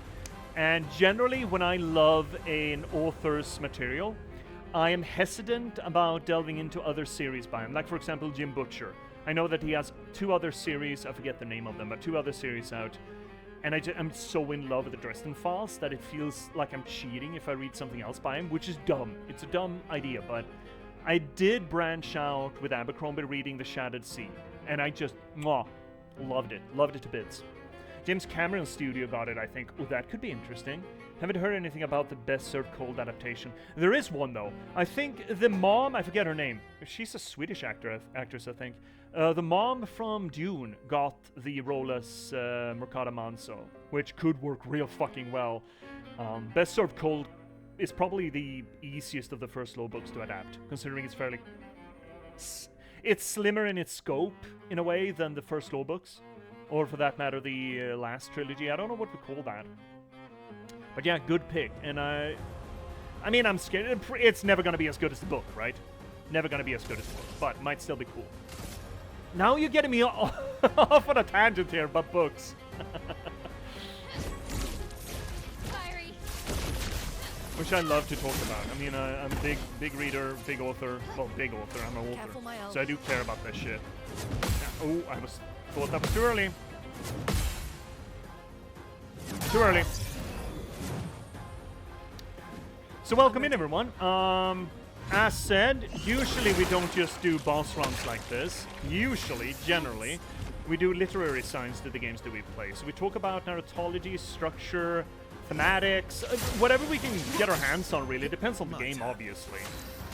And we do this because... I don't even know what your name is, Todd. Oh, thank you for the follow! Whoop, shit, I can't look. That's distracting me. No, I'm getting distracted by chat. Oh no! They're tricking me. There we go. Thank you for the follow. Pop? How do I pronounce it? Meow. I want to cat noise it. Meow pop, but it's meow pop. I guess gotta be nasal about it. So generally we don't do long projects like this. I was told this is the best thing to happen to video games since, I guess, Baldur's Gate 3 or Witcher 3 or something, and it has been an absolute blast to read, but obviously now we're getting into the challenge mode of things at the end of Act 3, and it's going to be a lot of grind to it. But, I mean, I'm a Dark Souls player. Theoretically, I like this shit, so I don't mind it. Technically. Legally. Even though I'm pissy about the non-checkpointed second stage. Last chance. Okay. Stand all. Long. Get ready.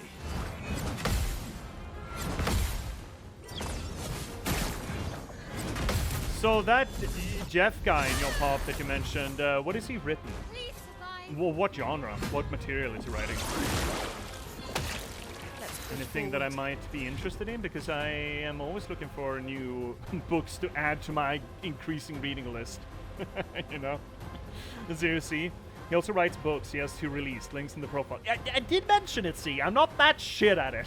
I did mention it, but I'm stuck in. But yes, I have written 2 books. Actually, I've written 9 books, but 2 of them are published. And I like to think they're pretty cool. They do some cool shit. The latest one, Patchwork Sovereignty, is a post-apocalyptic Nordic folklore thing, which I think is really fucking cool. And I actually today started the cover design for the next one. That's his first turn. Yeah, it is. For the next that's going to be released. The Girl with Raven Hair. I just got the framework set up, really, and I started doing the pastiche of the... what's the name of it? One of the John Bauer paintings, at least. But I think it's gonna... It might get good. I'm gonna have to put a lot of work into it, but, you know, I'm stubborn. It's very good at sending assault damage.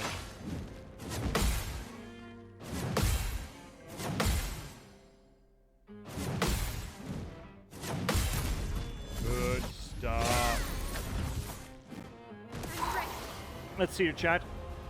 Pop. Vert is a cyberpunk-style wacky book where people use these feathers that are drugs called votes. Cyberpunk is a weird genre. One of my books is cyberpunk. The Last Box. This thing. And thus, we've had plenty of opportunity to... It's called The Last Box. Link is available down below. And we've had conversations about cyberpunk. I like the genre, but I've been saying that the genre might be dying. Because it's just too similar to our real world at this point. So as, you know, I actually had at the book fair, I was selling books and someone comes over and asks me to present. And I'm like, it's a cyberpunk novel. And they're like, what is that? I'm like, oh shit. Well, it's big corpo taking over the world. And they're like, yeah? So what? I'm like, shit, okay. Technology is sort of getting out of hand. And it's just running amok. And he's like, yes?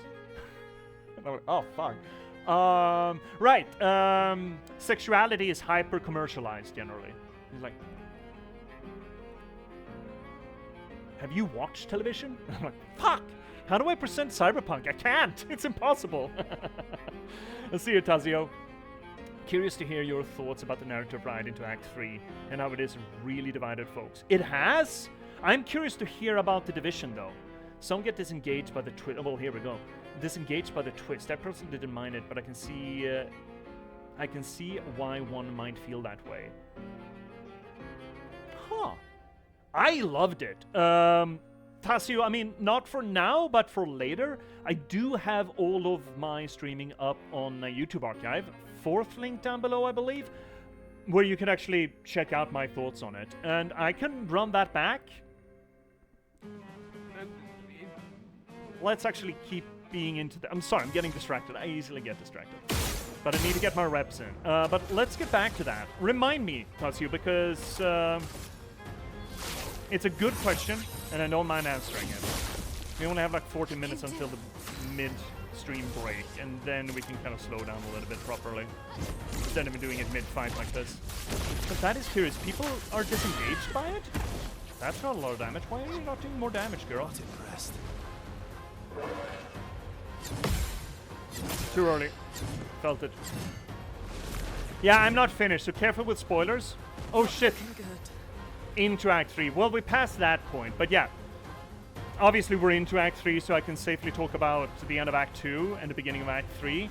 But let's be careful, because I do appreciate the opportunity to do a completely blind walk-in. Because a lot of the work that we do here on the channel, well, I do on the channel, I suppose, is read what is there. Essentially theory crafting as part of picking through the threads that we're presented with.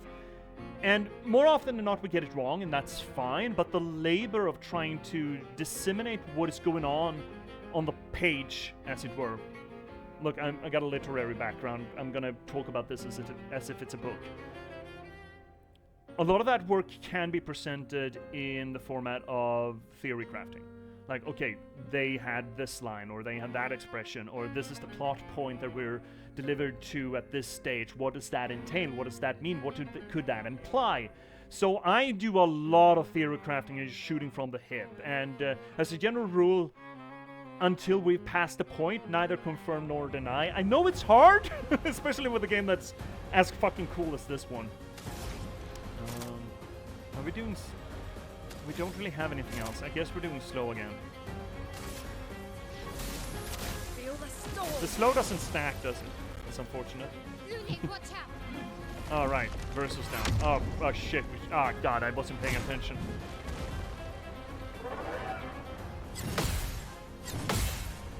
Too early. Felt it. I felt it. Yeah, we're fucking up this run now. Yeah, oh shit. Yeah, we're dead. We're host. We're host. I'll do it. Whoop, shit. I mean, might as well. Not that we're gonna get her, but this is something, I suppose. She's doing good counterattack damage at least. She could. She can. Lightning? I think lightning is gonna do the most damage. She's a little bit crit build. Is she gonna get? She is gonna get the big damage. Yeah, let's go crit build. No crit? Yeah, not a lot.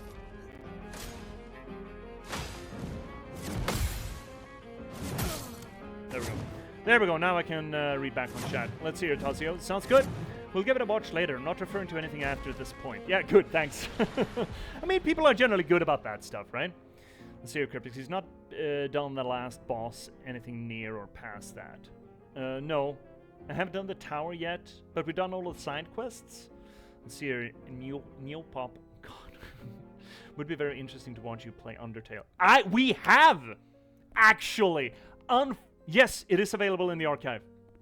We have played Undertale, and I wasn't as touched by it as I think a lot of people that played it when it came out. I think Undertale was one of those formative gaming experiences that can't really be recaptured for a specific demographic. I think for a specific demographic, Undertale was the first game that proved to them that gaming could be more than just entertainment and actually be a literary experience.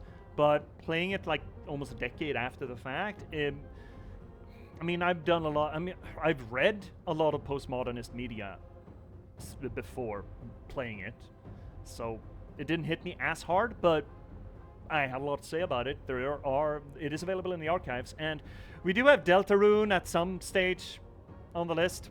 Yeah, funny you should say that. Zero Tazio. Yep, all good. Was referring to the end of Act 2. The end of Act 2 is really cool. I mean, the end of Act 1 is all of the end of Acts has been really cool. See you, Neopop. I want to ask you if you've heard of some authors. I'll wait until the break to ask. Oh, well, yeah, we have time for another run of this, which we should do. Another rep. Let's see here, Cryptics. There's no story in the tower. Maybe that is a spoiler.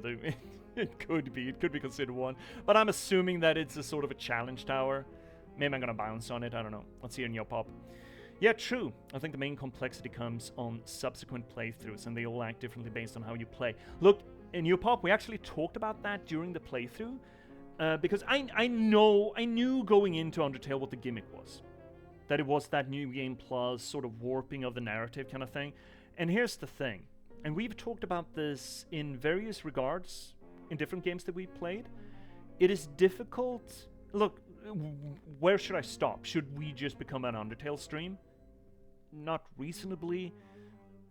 How many times should I be expected to play through it to get the full experience? Hard to say with a game like Undertale. I think there is some sort of an optimum amount of runs, but I just can't keep doing that, you know? There are so many things on the shortlist. And we had the conversation, so have I not... Look, there's an argument to be made that I have not consumed, or... As a critic, I have not done my due diligence with Undertale by just playing it once. Absolutely an argument in that. But in that case, what does that say about a piece of medium, a piece of art, that you need to experience not an unlimited amount of time, but keep experiencing to actually experience it? That is weird. I'm not gonna say that it's a bad way to do art. It's not, but it almost makes it a performance piece. Kinda. Where the performance is each time you play it and you can never go back kind of thing. It's a strange thing, and it's absolutely worthy its own big literary study, essentially. But I can't in this format. I just can't. I can't. I really can't. But we did talk about it during the playthrough. But you're absolutely right, Neopop. That is big part of the draw to Undertale. And I just couldn't. Unfortunately, I wouldn't. I didn't. Let's see here, Cryptics. Just wait until the end of Act 6. Oh my, shut the fuck up, dude. Don't even dare. Some people liked it more than the Act 12, god damn it. Neopop, completely understandable. Yeah, I mean, it is what it is, unfortunately, but we did note on it, we did talk about it as a concept. Not the experience, but the structure, at least. Act 33 was my favorite. I didn't like the part where you get turned into a brush and oh, imagine the gestural run. Anyway, I do know painting Luna's feet was interesting. Now we're back to the fucking feet. One more run. We got 6 minutes before ads come in. 6 more minutes until we get to the big ad break, the mid-game ad break.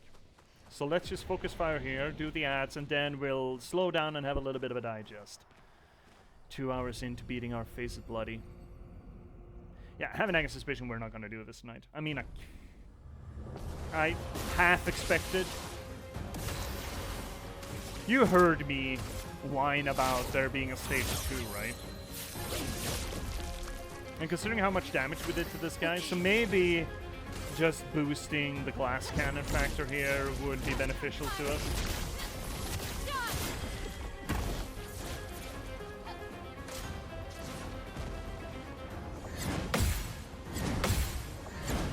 Good. Good get. Please survive. That's fine, don't care. It just gives me more damage. I'm not gonna survive attacks anyway, I don't give a shit.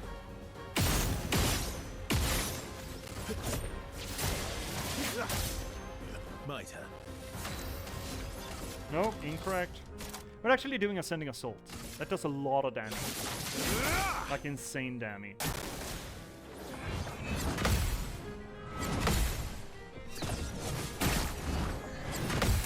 I thought that was too early. I was sure that was too early. Fuck, we're lucky.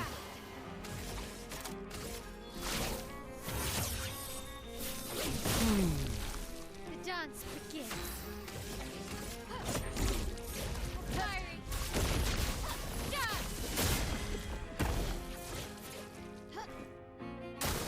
Danger!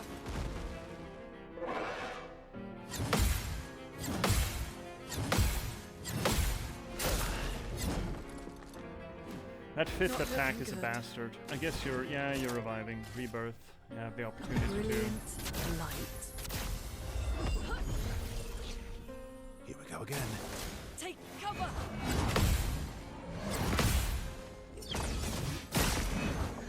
It is kind of interesting how the mechanics here almost benefit or incentivize a low health, low HP damage maxing run. That is actually kind of curious because that's generally not how I want to play games. But we're being strongly incentivized here to do that. Grenade, watch out! By the boss himself, you know? The boss is incentivizing us to do it, which is also curious. Good dammy. Oh well. Yeah. 3 minutes. Might actually have to snooze. Actually, I'm gonna snooze that. So we just get through here. So we don't have to stop in the middle. Right. Do the thing. Julie, do the thing. The dance begins.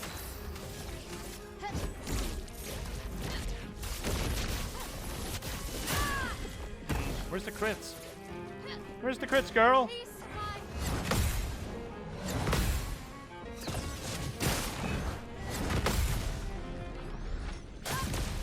Where's the crits? Where's the crits? Hurts.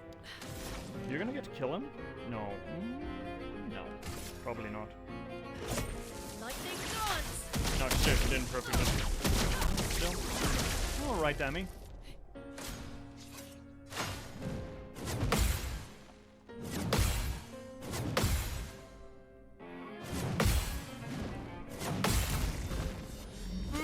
Break? No, not quite.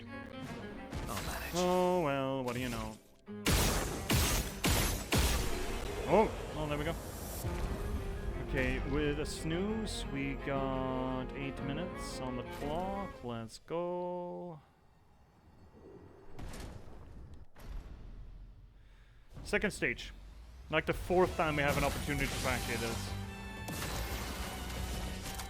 Fucking banger tracks. Last chance. The dance begins.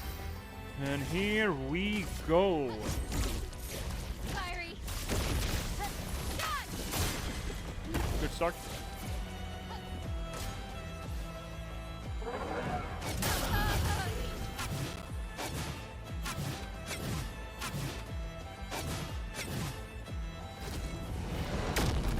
If only I had an opportunity to practice this nonsense.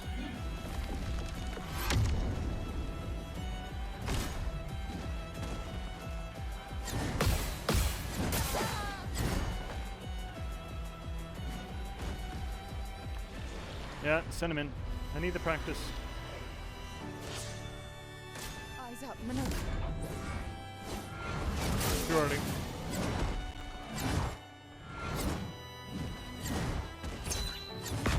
Yeah, I should go by sound cue, I think, instead. Listening to it. Probably should go by sound cue.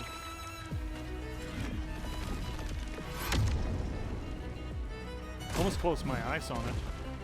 Curiously enough. Too early. Here's another factor to the whole second stage fiasco thing, is that there's a bit of nervosity to it, right? You have put a little bit of labor into just getting to the point where you can practice. And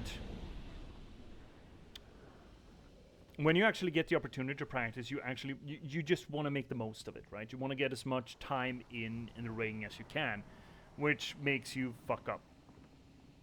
I just hate that game design choice. I'm so disappointed. They haven't done any of those shitty game design choices previously. I've been so happy with this game. And then we end up here. Well, that is the mid of the stream. So we're going to take a little longer break. I'm going to stretch my legs, take a tinkle. Yeah, make myself another cup of tea, I think. And then we'll be back with some book talk and other stuff before we either get back to this or we move along with something else. Just something else for a spell. Let's see, Tazio. The original working title of Expedition 33 was We Lost before it was reworked into what it is today, if I remember correctly. Oh, really? I mean, that fits. I mean, the trappings of loss and grief have been, I mean, apparent from the get-go with the prologue. It's been right there. And that prologue, man, we talk a lot. That took 4 hours for us to get through because we had so much to talk about. And bad luck getting his lightspeed attack in the first move. Yeah, I mean, yes, but also we need to practice it. That's the thing, right? We want the hard attacks because we need to practice. I just wish that it wasn't a, oh, you biffed it once. Yeah, no, you're not going to get to practice the rest. It feels bad. Either which way, we're going to take that break, and when we get back, it's going to be a little over 3 minutes because we have a song. If you get ads, tough. Nobody likes them. But if you don't, you get the benefit of getting to listen to that Somac Daddy's sweet little ditty that he made for us here on the channel. So, you know, benefit, or hidden benefits, veiled benefits, gate-kept benefits. That's technically what it is. Either which way, I will see you all back here. Cycle your fluids, take care of yourselves, and we'll be back in a little over 3 minutes, yeah? See you soon.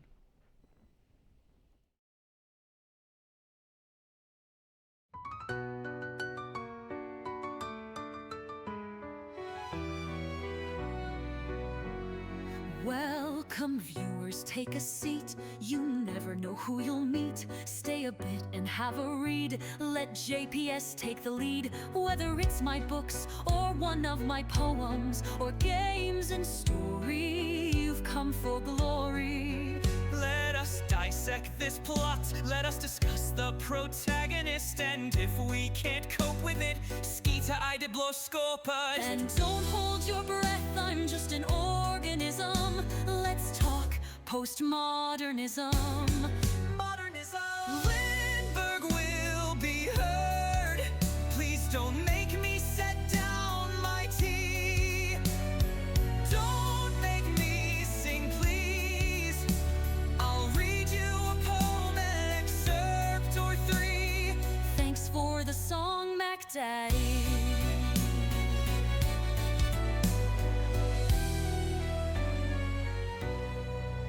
Let me rate your game's toilet. Is there light and TP? Crowbar smashes TNT. Why do all these bottles scare me? Signalis is in demand. See me return to the Oberdin. Take Max Payne by the hand and catch me in Morrowind. And don't hold your breath, I'm just an organism.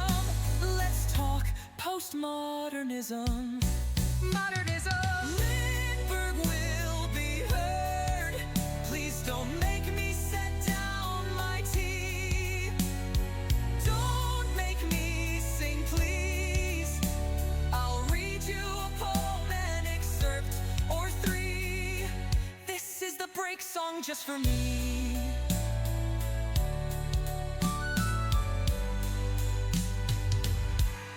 Have you seen luck like mine? They say my books are quite fine. Forks on forks to boggle the mind. Sly like a fox, check out the last box. And not to mention hope, love and loss, and just released by me.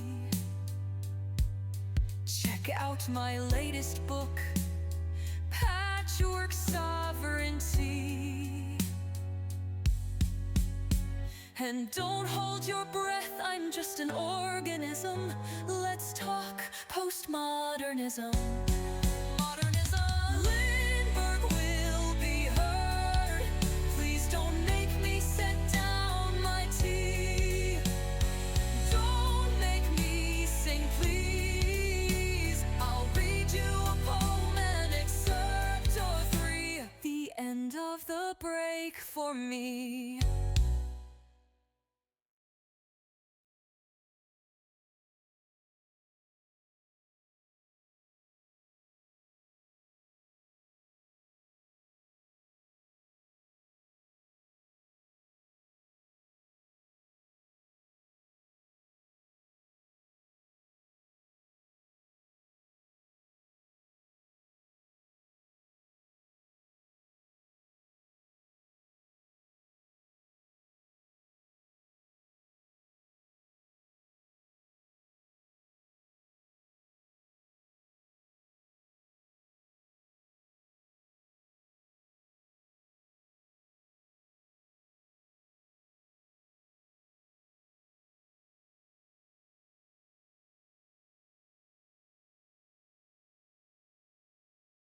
All right then, we're back. I got new tea water. I am freshly untinkled. Are you untinkled after you've had a tinkle? Is that how that works? I don't know. That's what I appreciate about you. Dude, thank you so much for the subscription, Tasio. Holy shit, thank you. Thank you for spending your Bezos buck right here. Holy shit, dude. Thank you so much. I'm still amazed, like shell-shocked amazed that people are spending their hard-earned money just to not even, I mean, technically to fund it, but it's not like you need to, you know. But thank you so much, buddy. Holy shit. So, let's take this mid break to chill a little bit. Title hype. Right, Tassi, you had a question of what I thought about the switcheroo in Act 2. I loved it.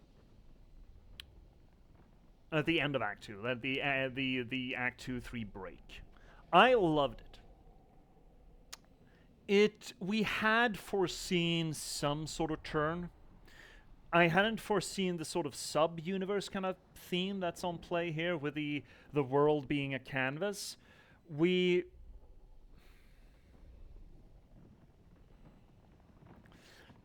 had played around with notions that sort of fit into the reveals of, you know, the Paintress being mom. We had sort of foreseen that Alicia and Mael were the same.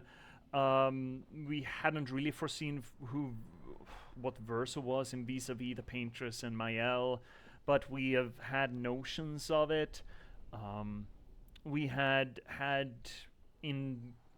indications of the many different versions of the same person, like Verso, for example, or Renoir, or the Paintress, but our analysis wasn't quite spot on because we still hadn't nailed down the fact that we were talking about subset universes.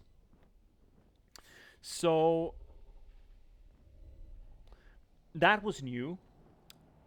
But here's the thing, despite the fact that we essentially encountered a creationist manifesto in a way, where the world that we have played in is essentially just a canvas, a plaything for a family of painters, or technically a grief management system for a family of painters. And we went into the whole thing, the different stages of grief. I don't know if that's nailed down really, but we brought it up a few streams ago, where the different family members represent different stages of that.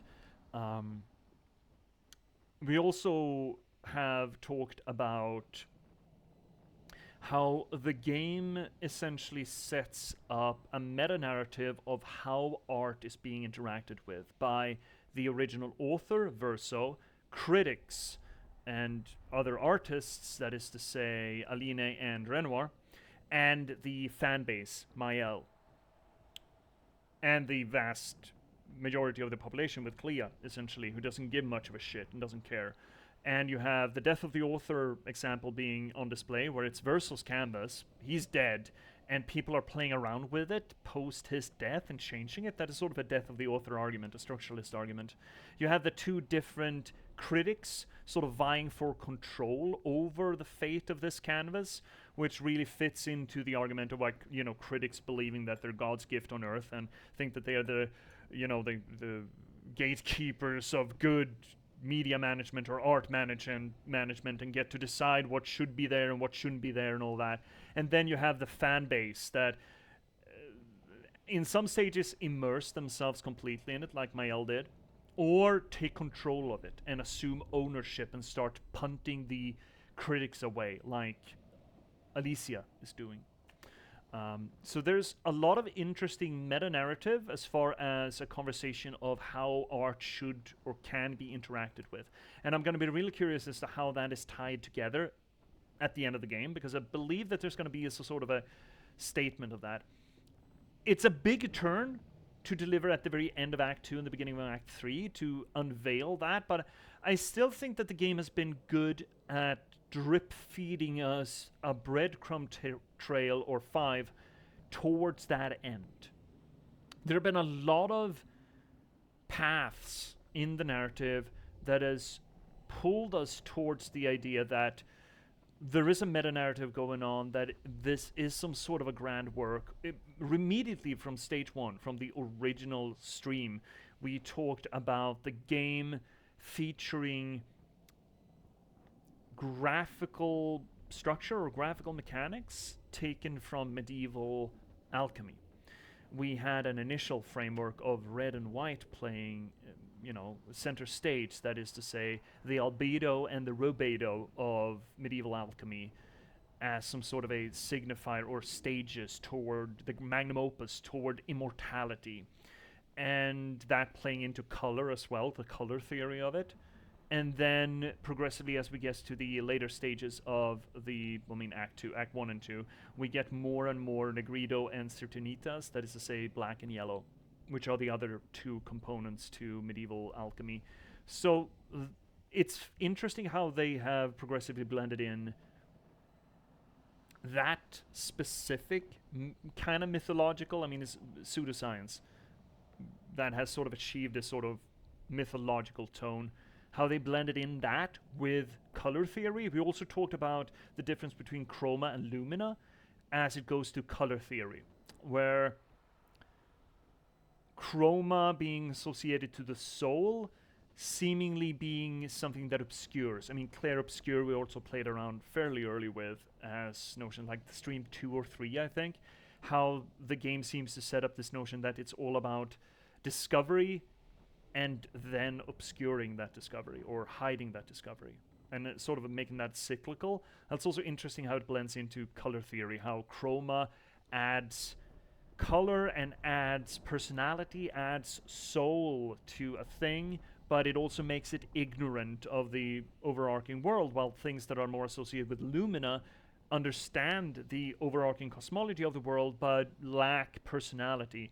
There's a lot of that in the early stages of the game, and all of it there's a bunch of cosmological interesting arcs there, like 3 or 4 different cosmological threads that you can pull on.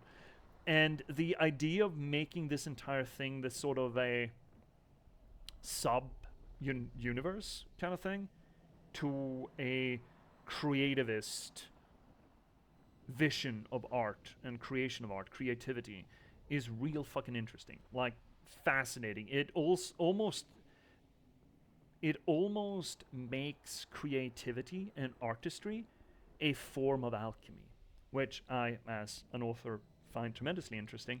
The idea that make-believe is as important or just as real, or even more real, or at least fundamentally cosmologically real from an almost divine standpoint, a creator god standpoint, than as our universe.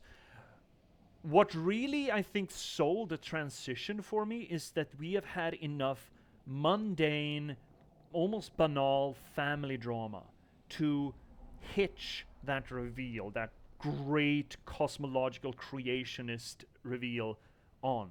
That is to say, the death of Verso, the disfiguration of Alicia, and the family's trauma to try to manage that. And we're not thrown into that reveal haphazardly. We're thrown into it strictly through trauma management by Alicia and her experience with Cleo and the anecdotal experience she's had with Aline and Renoir.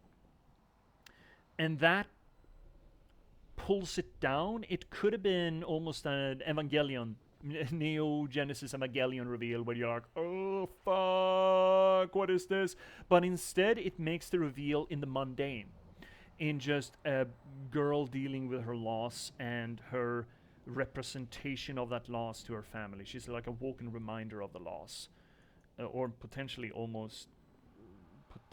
the reason for it. I don't remember what started the fire, but she's certainly treated like she's the reason for it to Aline. And there's a non-zero amount of guilt that Alicia/Mael has had to deal with. Oh, hi Shay. Good timing, Shay. Real good timing. Welcome in, Shay. We're doing stretches. We're doing great timing, actually, because we were already doing mid-stream talkies. So yeah, Tasio, does that properly deal with what you wanted to hear? I'm sure there were other threads that we pulled on when we actually got to the point in the streams, but I don't remember it all. It's like 2 weeks ago, I think. Let's see here, Tazio. Also gonna get a shout out for Trash Panda Shay, who's about to, sometime this week maybe. Maybe get back into streaming. How's the internet delivery going, Shay? Is it going well? Let's read up here, Tazio. Thanks for sharing. That perspective of the critics and how art is explored beyond the artist flew over my head a bit. Dude, no wonder I've studied literary science. We talked a lot about the death of the author and the structuralist argument behind it. So I'm not uniquely positioned to catch on to that or read into that, but it is not something that just enjoyers of media and even critics of media without having engaged with structuralism and Claude Lévi-Strauss and Roland Barthes necessarily catch on to. So that's absolutely fine. Did you feel a sense of detachment with the characters within the world now that they could be seen as creations? Some are likening them to AI, but I feel that's incorrect. Now, I likening them to AI kind of works, I think, from a argumentative standpoint. They are artificial and they perform sapience in some extent. So you could absolutely liken them to AI. And when Mael just sort of ungommaged Lune and CL, yeah, I did feel a bit of detachment to them.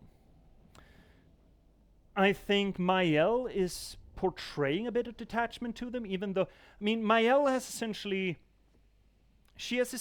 graduated from the young girl on the team to a goddess playing around with her toys. Or wanting to usurp the toys, I suppose. And yeah, I do feel detached to Lune and CL and all the others. And I think the game is playing on that. I think they're making a point to that. And depending on how the game ends, I think there could be an ending. We did sort of theory craft a little bit on different paths the ending/endings, plural, could take.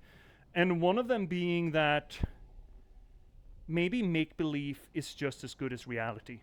Maybe the difference doesn't really matter.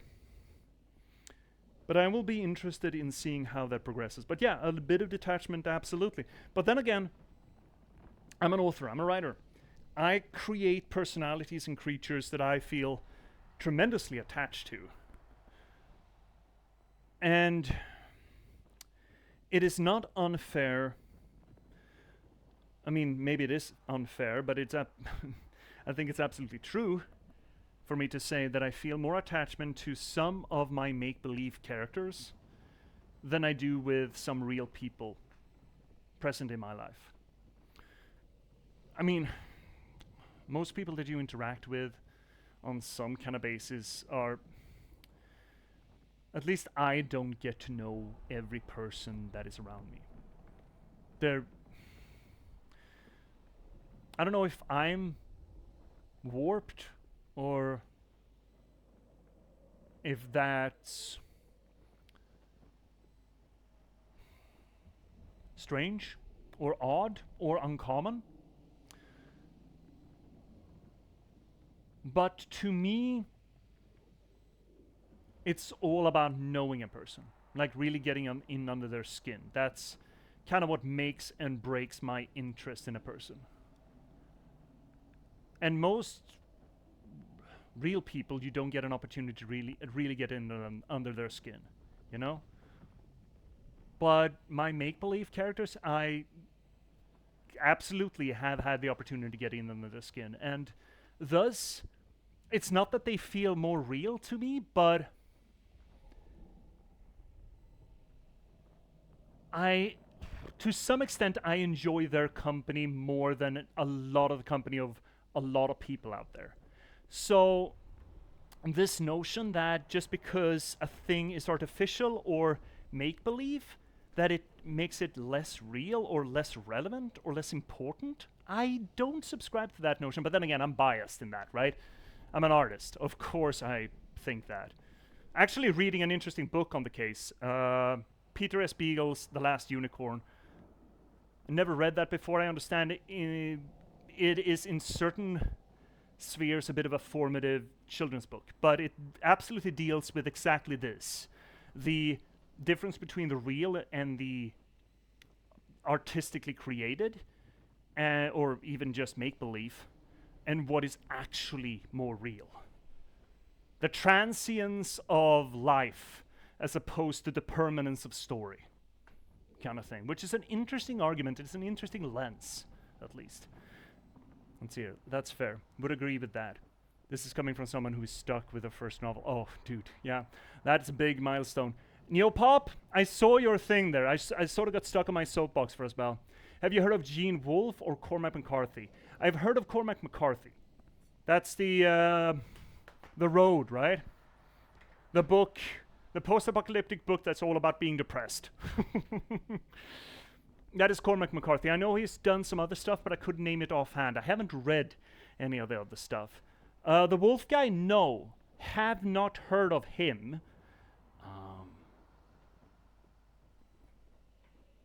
Unfortunately. Cormac McCarthy, he didn't... I heard his name in another context than The Road recently. I don't remember what it was. Oh, the glutes. Oh, the glutes. Neopop, if you don't mind, reminding me what they have written. Maybe I will recognize that. I mean, again, McCarthy has The Road and other things, I'm sure.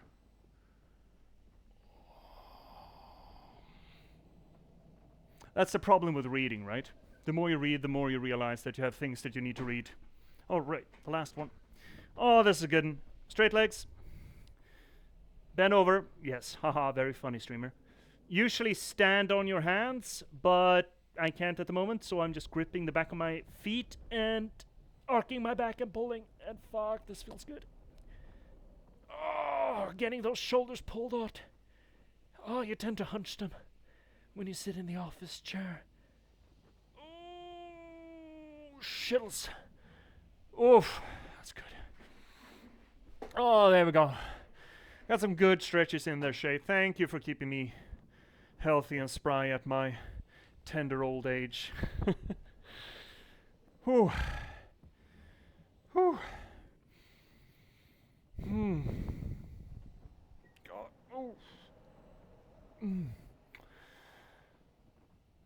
No, I haven't read anything by Cormac McCarthy. Or who else did you mention there, Neopop? Gene Wolfe. I think you're Blood Meridian. That I've heard about that one. I've heard about that one over and over and over again. It got a big thing about it, right? Yeah, Cormac McCarthy. Yeah, there we go. Right. That's the context. That's the context. What's it about?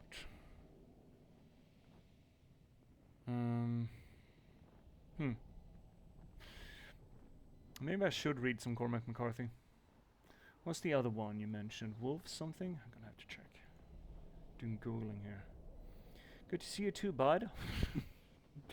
Wow, that bud sure sounds passive-aggressive, doesn't it, Shay? You have to check and see when it would get there. Well, here's the hoping. Gene Wolfe.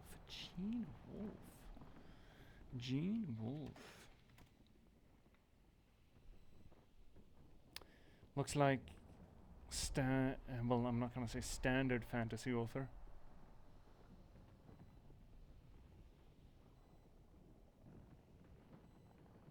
Huh. Oh, influenced by Catholic beliefs. Ooh. Here I am being such an opponent to organized religion. But let's see, what is he actually written? Do I recognize anything? The Book of the New Sun? 80s science fantasy. Oh. That is a pretty cool genre. A lot of sci-fi, I feel, actually is fantasy, just with science bullshit instead of or magic bullshit. No, haven't read any of his work. Actually, haven't heard of this stuff either, which makes me curious.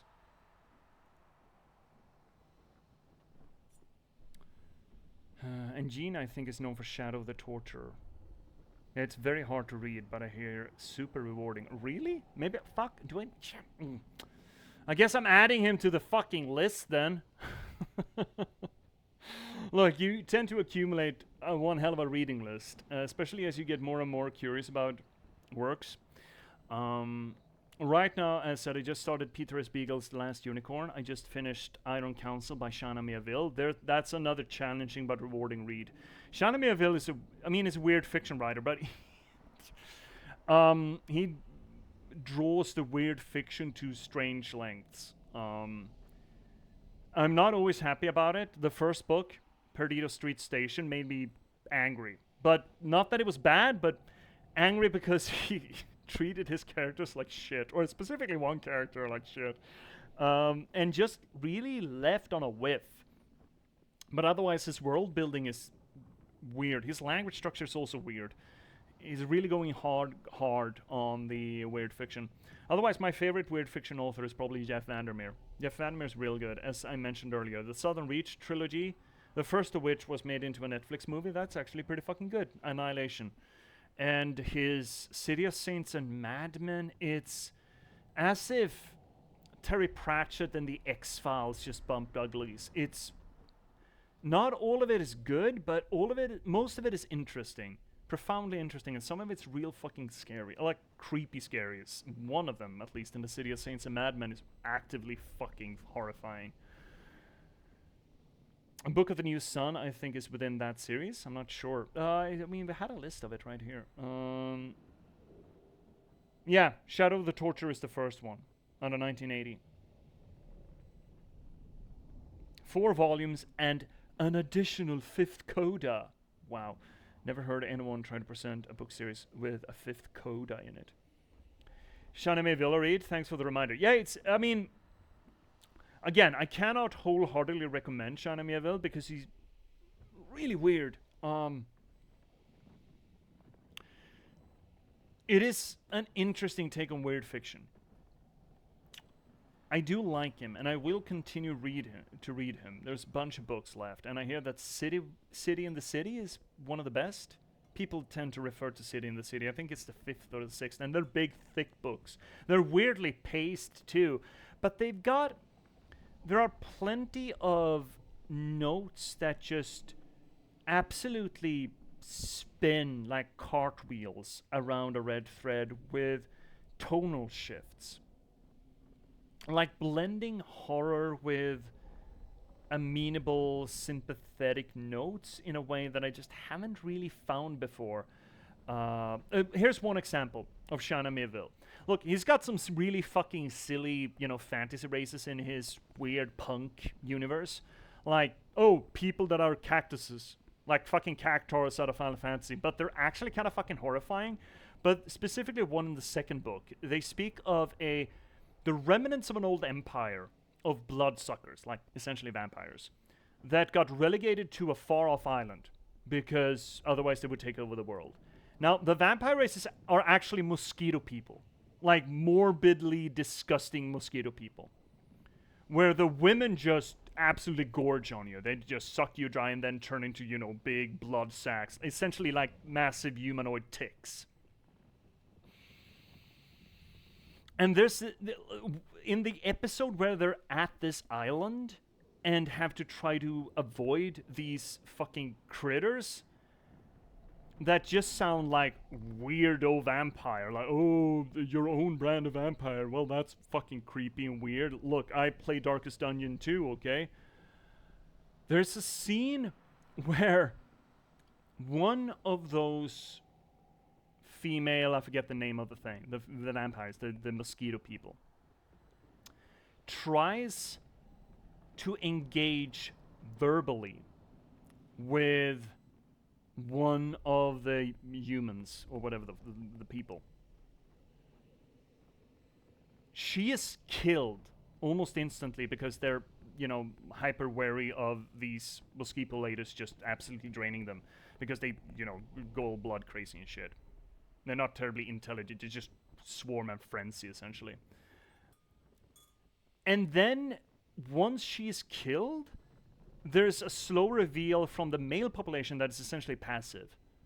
like think monks essentially, that she was trying to communicate. She was trying to talk to the people, like panicky. Like, please take me out of here. I hate it here. I hate it on this island. I hate the society. I hate living like this. Please help me. Here's the thing, though.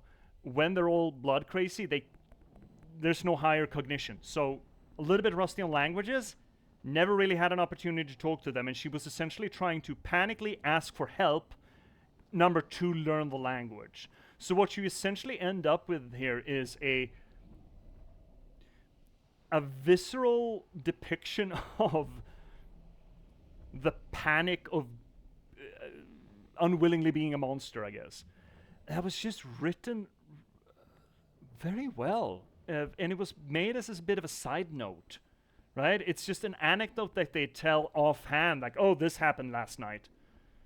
And we're left with that. There's nothing else. You're just like, holy shit. It just opened up a new venue to the whole scene. And this was just a few chapters in the middle of the book. It wasn't a major part of it either.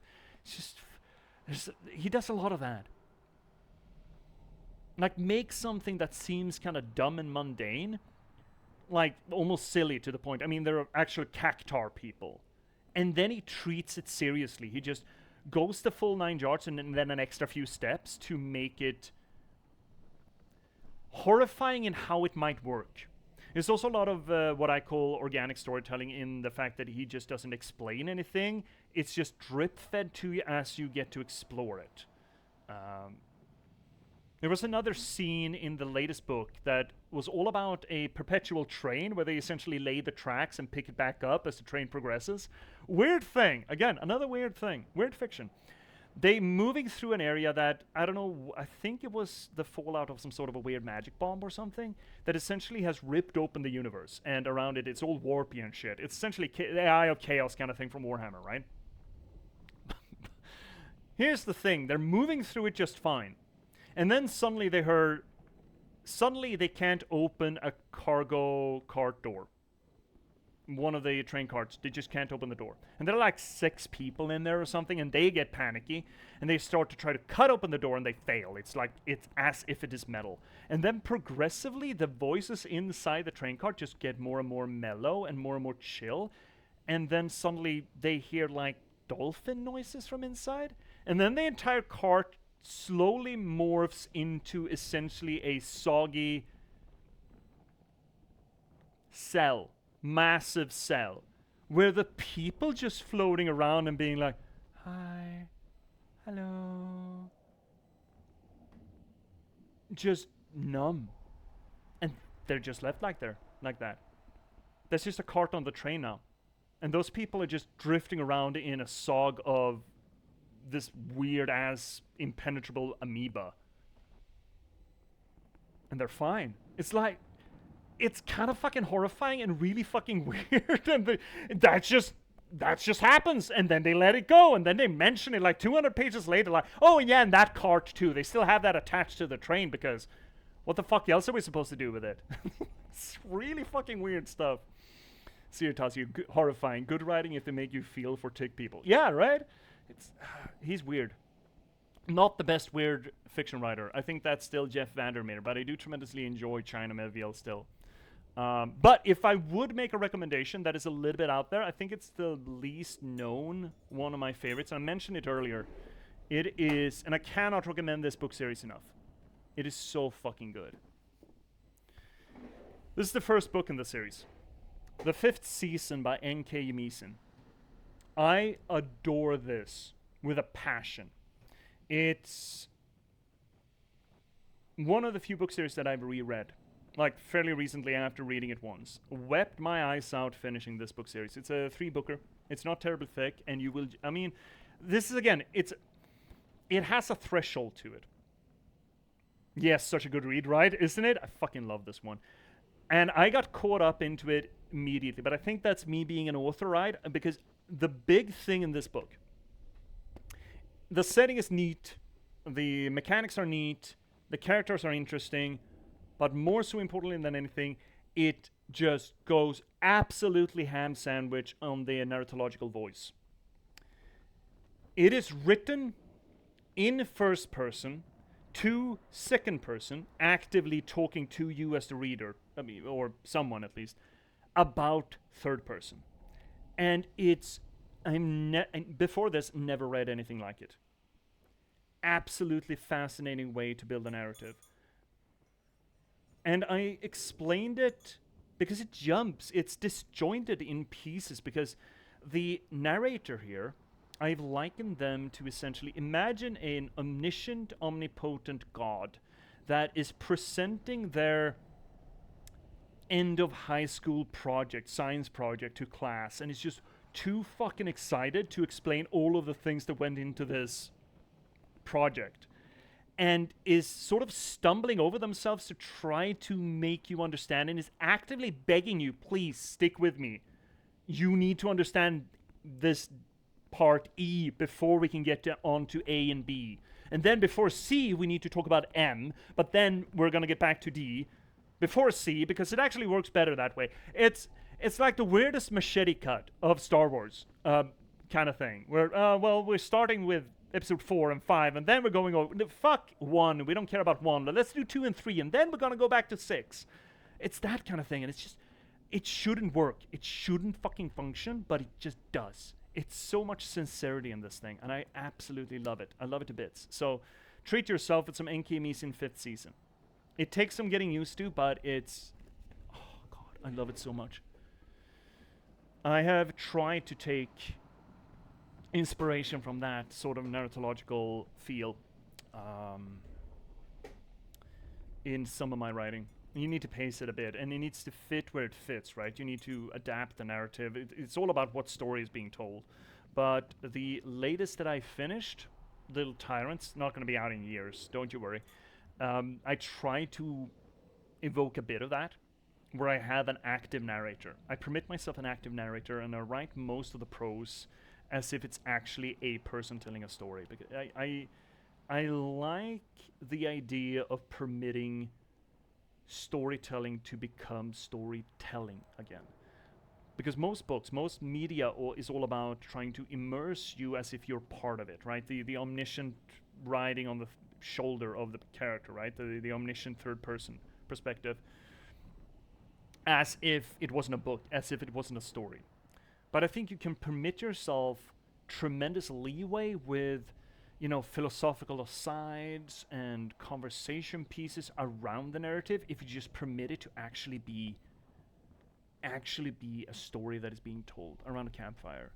And yeah, tremendous inspiration to me. I think Enki Misen is just absolutely fantastic. Right, that was like half an hour side gig of talking about books and Expedition 33 for that matter as well. Again, if you're, I mean, I don't know about books. I mean, I occasionally, as soon as people start asking me about cool books, I usually get off on tangents. But if you're more curious about where we've been with our read of Expedition 33, Clair Obscur, there are 17 more streams of this in the YouTube archive. And this is going to be the longest stream that we do. Previously, the record was held by Warcraft 3 and Deus Ex at 19 streams, but this is going to top it. We're at 18, and we're not going to finish on Thursday. We're just not. We could, but I don't feel ready. I want to beat this. But I think we're going to move away from Simon tonight. And check something else out. I think we should do that. I think we should do that. So we can get back here real easy, yeah? So let's just swimmy back to the continent.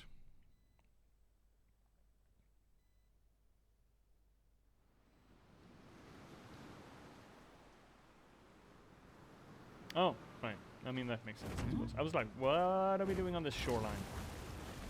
Because the big thing was over... How do we get... Actually, let's check this. Where is it? There we go.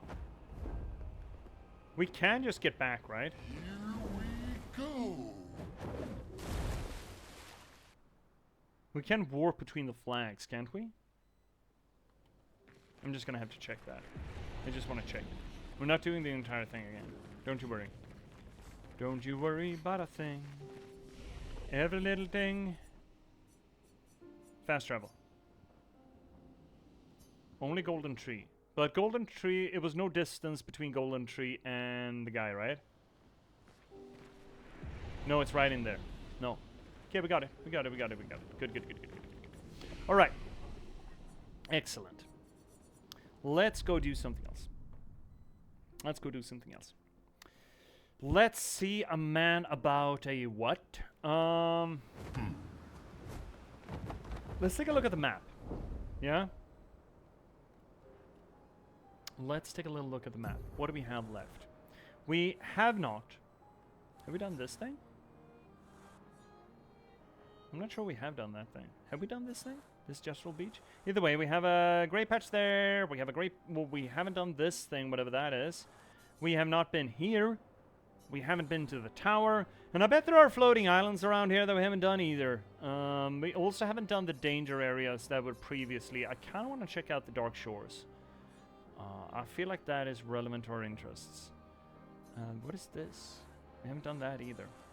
Let's see it, Tazio. That's fair. Salmon can be a slog. Yeah. I feel I need to do my reps in. And I want to... again, what we do here on the stream is try to do analysis of what we do. Now, I understand there's going to be a lot of slog. Well, slog, but there's going to be some busy work here. And we've opened that maybe I should do it off stream. But still, should probably do it. That's fair. And one suggestion for a great grim darkish fantasy read, City of Last Chances by Adrian Tchaikovsky. Ooh, is really incredible. Doesn't hold your hand, but something I love about it.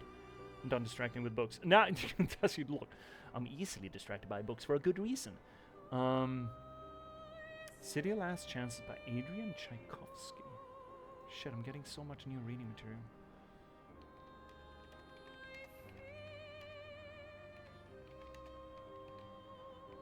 I finally read. Oh, I've seen this one. This one is available in my local sci-fi bookstore. Right. All right. Well, I'll lock it in. Thank you. Thank you for the recommendation. I easily get distracted by books because I fucking love books, right? Here we go. Got into reading like a decade ago, or got into reading a decade ago, reading the Witcher books, finally. And I just haven't stopped. And it's been good. So this is Clair's Axon. And hypothetically, Simon killed her. Then, I'm led to conclude. But what are we doing? We got distracted from doing the paintings. I'm pretty fucking sure, right? I think we got distracted from doing the paintings. I don't remember where we were with them. We did that one. Let's go check. I mean, this one is closest. So let's go do that. And then we're gonna do Dark Shores, I think. Let's see if we probably don't have time for it. We only have like an hour and a half left. Where's the thing? It's up there. Flashing through the sky on a one-horse open SGA. Is that it? Is that the painting? No, that's not the painting. What the? Supposed to be in the water? Oh my fucking god, it's here? Hang on tight. Where they were? Have we done it already?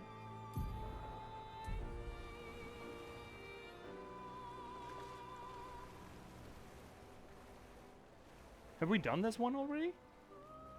Cryptics? Help! Have we already done? Oh no, it's up here. Right. That makes sense. Right, here we go. Well, no, actually. Isn't this the other thing? No, it's probably it. Yeah, it's gotta be it. Surely, this has gotta be it, right? See, he's No! See? Are you distracting him? Where's the fucking painting? I'm looking for this thing. Oh, we should be right here, right? Yeah, should be. The canvas, there we go. Are you distracting him? Wait, we've already been here though. We've already been here. We've done this. Is this not one of the things? We stopped mid doing the things. Oh, yeah, this is where we got the family portrait. And we put it back on the manses. And he's called it the manses. Man, I want to get back to Cultist Simulator. Book of Hours. God, the music in this game is just, it's not real. So this we've already done. Isn't this supposed to be one of those black and white places? Or have you done it already? Did that count? Okay, fine, we're going across then. To get to the other one? Maybe I shouldn't have stopped doing this. Probably shouldn't have. Simon distracted me.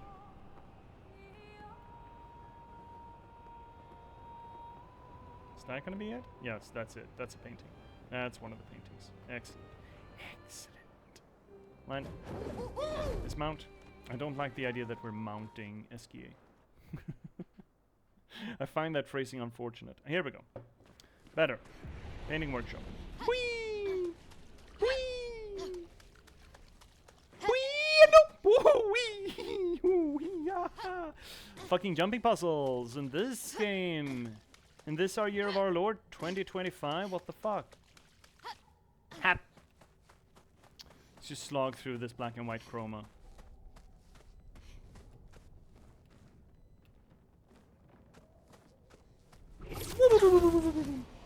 Hey, buddy. A sister's brush, a stroke of fear. The monster she painted, it lives in my night. Jealously twists and love blinds. Her canvas conjured a nightmare, a creature to keep me awake. We must unmake what she created, for it does not belong here. Will you help me? Yes.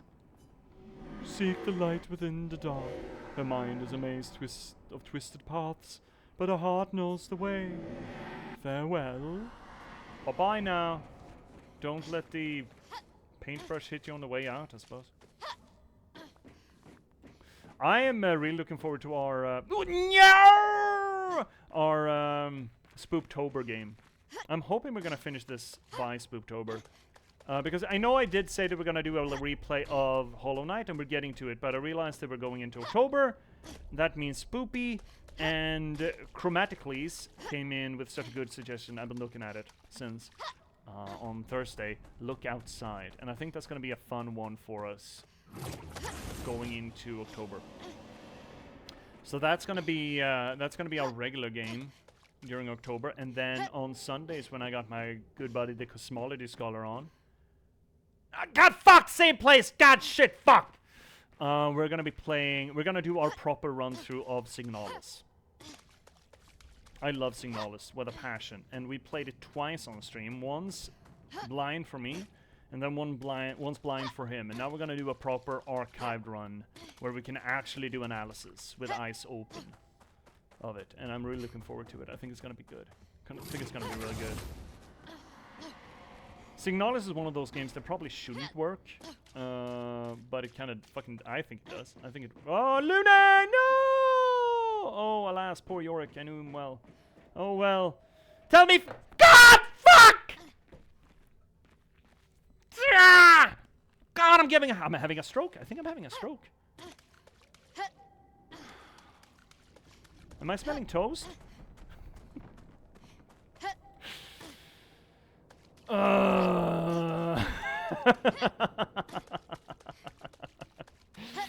God damn it. Okay, once more, with relish this time. Just don't fuck it up, streamer. All you have to do is not fuck it up. I mean, how hard... this can't be that hard, right? Oh, no!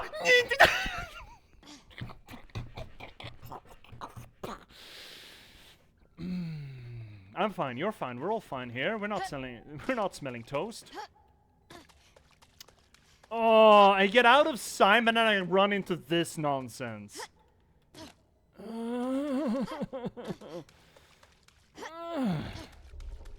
Horse shit.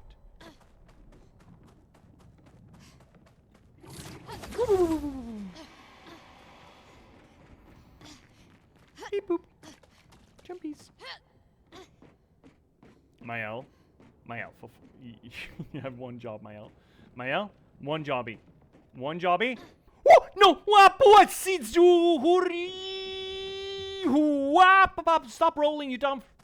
Oh, God. You're giving me a heart attack here. Mael. Stop. No.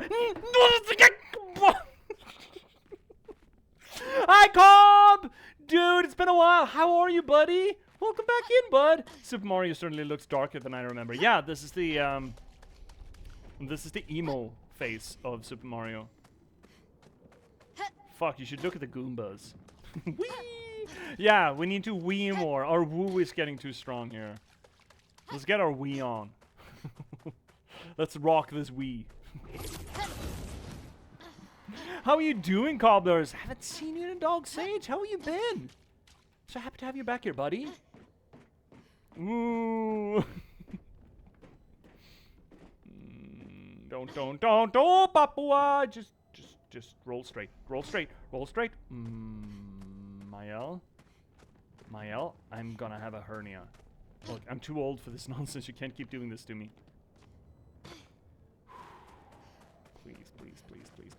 Please. Oh, fuck, thank God. Alright, let's give Hansy McHanderson some more hands. Statue of a beast. Do you want to use the shape of the beast? Yes. Love the shape of the beast. So many hands. So many hands. How many hands can you get? Do you remember that Oats Studio episode with the monster that's all thingies? Fractal thingies? I kind of really like that episode. All the pieces are in place, and the story will unfold. To banish it, one must be bold. Confront the shadows, seek the artist, find the source.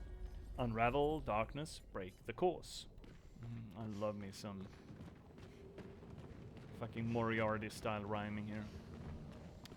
Well, let's see a man about a flag first. God. See, a Cobblers has rough time. Oh, on the up. Oh, I'm so glad to hear that. Or at least neutral. I mean, whatever measurement you're basing it on. I'm glad that it's getting better. How have you been? How's the game? The game's fucking fantastic. I've been busy, I guess. I mean, I'm essentially just clocking time for another year until I get a proper job. Don't let me disturb you. I'll sit back and watch quietly and be good. No. You disturb us all you want, Cobblers. If I didn't want to be, disturbed, I probably should have played this on my own, right? The game's real good, dude. It's really good. Okay, boss fight. Boss fight. Ooh, oh. Well, I remember you. Gustav sends his regards. Well, I'm glad to hear you're doing better, Cobblers. I'm so sorry to hear that it's been rough.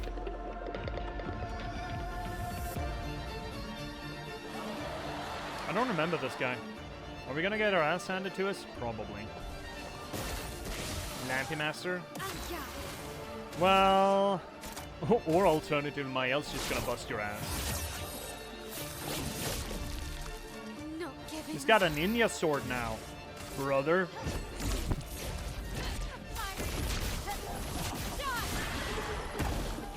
Third of the health. Careful, Verso. Oh shit!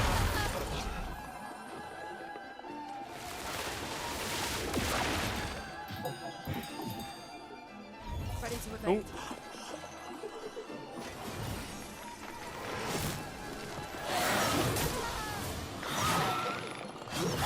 It's gonna be fine. I'm just learning the ropes. Love the art style of the game. Oh, dude, it's been so gorgeous. The music, though. The music. My eye. I mean, the art style is gorgeous. Absolutely gorgeous. I love it to bits, too. But the music of it has been absolute banger. I would highly recommend, Cobbs, if you haven't seen the streams, go check out the archive. It's a lot of material, but this ride has been one of the best we've had on the channel. Hands down.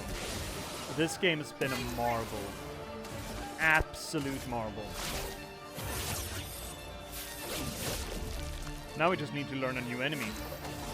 After beating our head against the wall with Simon. It's like the best out of Dark Souls and the best out of 90s school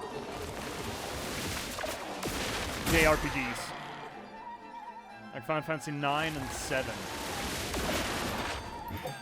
We need to shoot those, right? Probably. You gonna spend your effort shooting those things? Probably should. Oh shit, that didn't do it. Oh right, it's this thing. Oh, I remember this guy. Oh, I don't like this guy. I remember this guy. Right, I will do. Nice. Dude, it's been such a trip.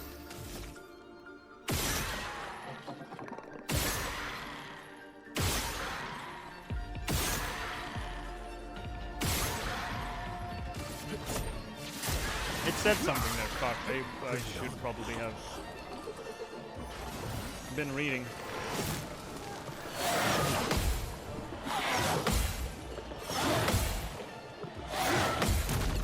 Got him. Wasn't that hard? Don't know what you're talking about. Oh, the lamp's out. Nice. Boom, boom, boom, boom, boom, boom, boom. Lost chance. I mean, it's a lot of material because it's a lot of game, but the bang for buck on the different stages of it. The only other game that we've had such a good bang for buck as far as it comes to doing literary reads is Control. I think is still up there, most bang for buck. Not as long as I thought it was going to be, and just so much to talk about.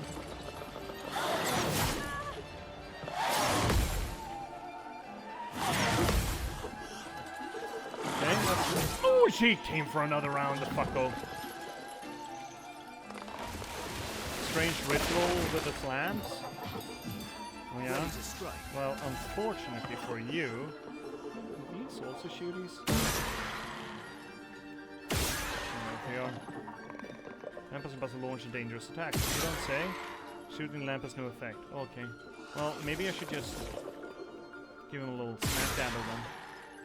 Is that a thing? I don't know if it is. I think it's gonna die now anyway, so you know, it doesn't matter, I suppose.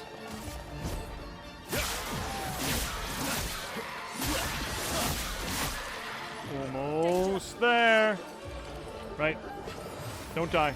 That's what we gotta do. Too early. We had one job. We had one job. Not leaving you behind. Well, at least Mael is gonna get a chance to finish this. Not looking good.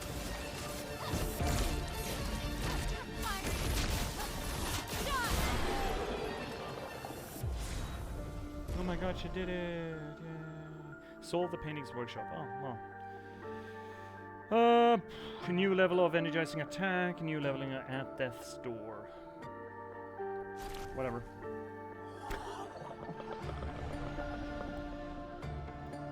Had a little gobble gobble there. Gobbly gooble. Oh, we did a thing. Something back here? No? Nothing? Just weird canvases and paint?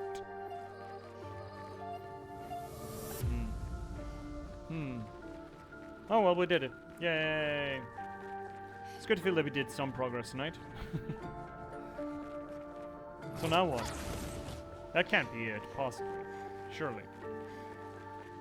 Let's get everybody off their knockers here. Yeah, there we go. Now everyone's happy. Can we talk to you again? Can we do anything with you? Unravel darkness, break the curse. We did? Is there nothing else here for us to do? Hey chat! Crypt eggs! Hey chat! Now what? That can't possibly be it. Oh, here's a boy. The beast is no more. I can sleep again, dream again. Where shadows fall, the monsters flee. In dawn's embrace, the soul is set free. May she never paint her horrors here ever again. Oh, okay. Yes, that was it?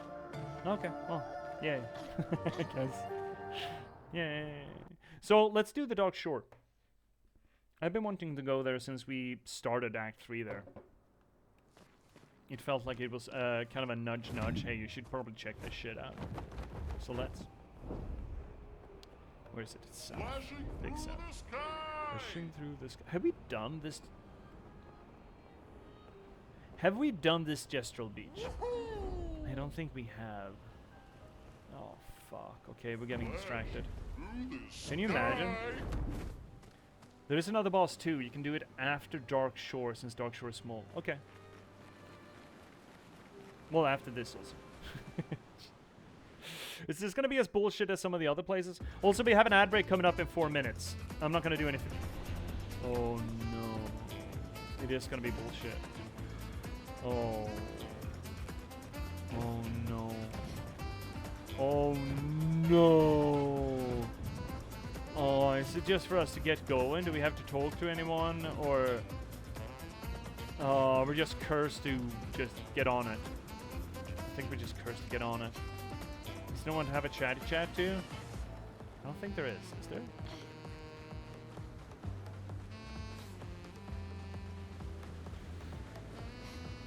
So, how can we significantly up Mael's damage to quote-unquote cheat Simon?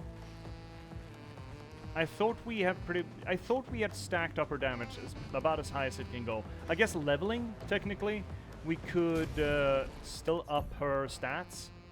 More, we have maxed defense. We could up more agility and then might, I suppose. But that's about it. Leveling her weapon, I suppose we could do too.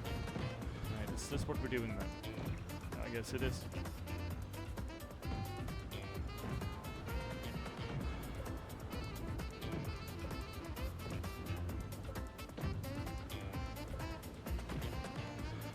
No. Fuck.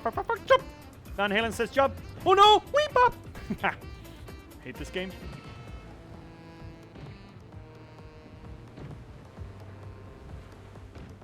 Oh, no! No! Up! No! You gotta be fucking honking me sideways and shitways. Oh, you horse cocks. Mael. Oh, shit. Oh, this is just, that's just cruel. The cruelest game of Frogger.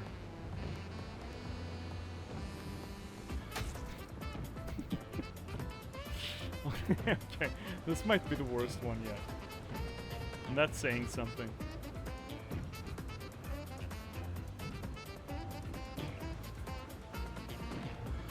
No! Fuck, I hate this. Oh, this sucks. Is this worse than Simon? Maybe. Music's good though. Oh, shit. Move.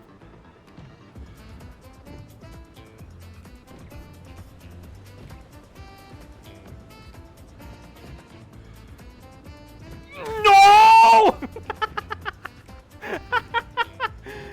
Oh.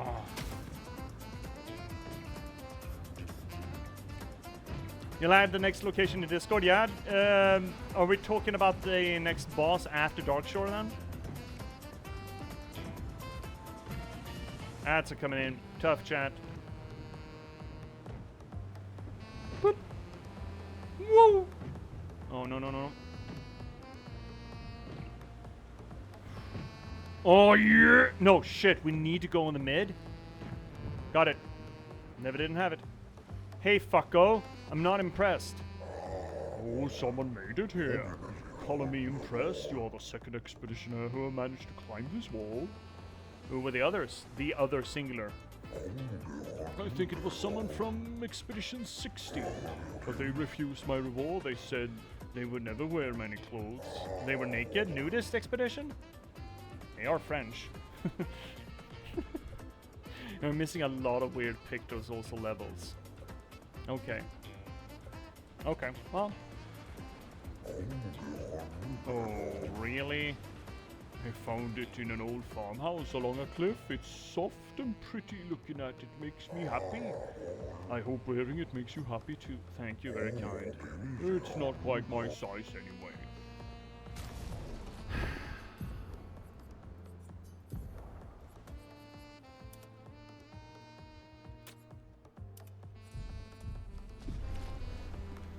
I don't think that's safe for stream.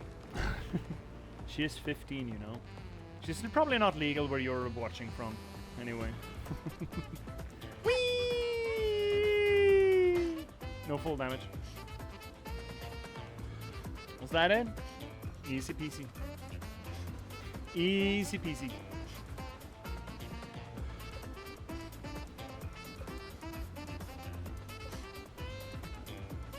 Oh, wait, really? We can't get through there? But there's an exit there. Isn't there? Wait, what?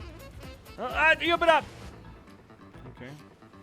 There's an exit over there. Or an entrance.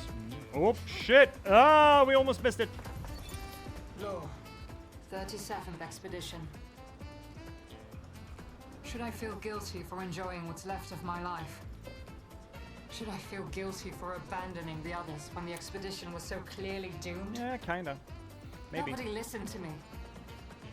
Apparently getting slaughtered by Nevrons or this white-haired man is an appealing future for them all. At least I had fun here. I didn't realize how quickly time has passed. The Gamage is tomorrow. I've been trying to overcome this Jestrel's challenge for months now. But it seems even more of a challenge than defeating the Paintress. I guess I'll never see the Jestrel's grand prize. That's my only regret in life. That's your only regret in life? You didn't get to see a bathing suit for a 15-year-old?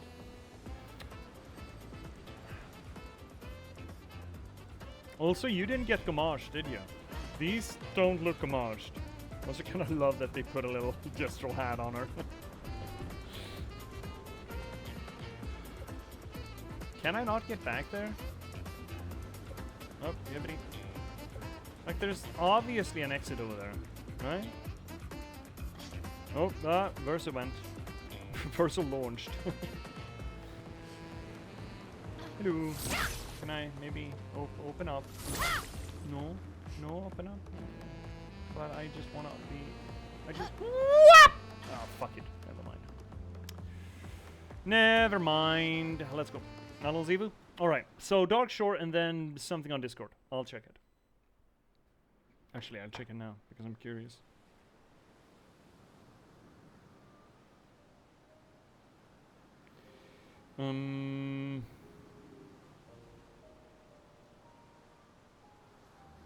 Is that one of the floating islands? There's got to be a floating island up there, right? Also be diving for treasures. Treasure diving! Whee! Woo! Floof indeed. Great. Good stuff. Oh, look. Oh, that's another chromatic lad. Oh, shit. Oh, I mean, obviously. Is that a foot? Oh, that's gotta be a foot. Oh, I think we see a foot. Oh no, Monoko. I think we found a foot for ya. Hello! Also, what happened with that boss we met in Act 1 that we had a whole thing with? Gobloo. I don't think we met Gobloos before. Are we ever gonna meet Gobloos again? Probably not. I can do it. Can you though? Oh, it doesn't look like he has a foot.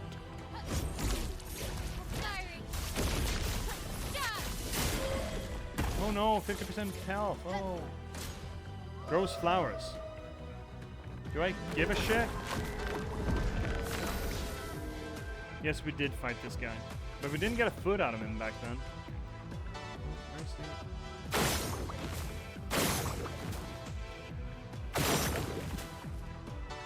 he? Dude, I'm sorry. It seems like you had a really neat plan for me at some point. And I don't have 9 AP. Oh no. Shit. Fuck. Oh well. Can't be helped. Okay.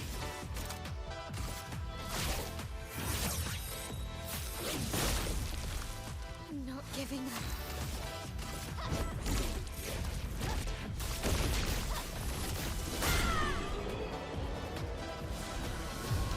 Ooh. So no feet. Is what you're saying. No feet is what you're telling me. Then why Monoko if no feet? Anything here? Ooh, Chroma. What have No. we here? Well, what? Chroma? Yeah, there we go. That's boring. That's dull. No feet and just chroma. Dull, dull, dull, dull, dull. Can I get to see, or is this just invisible wall? No? Can't we just fly away? Maybe? Just leave? Have you done that? Have you done this? I think we have.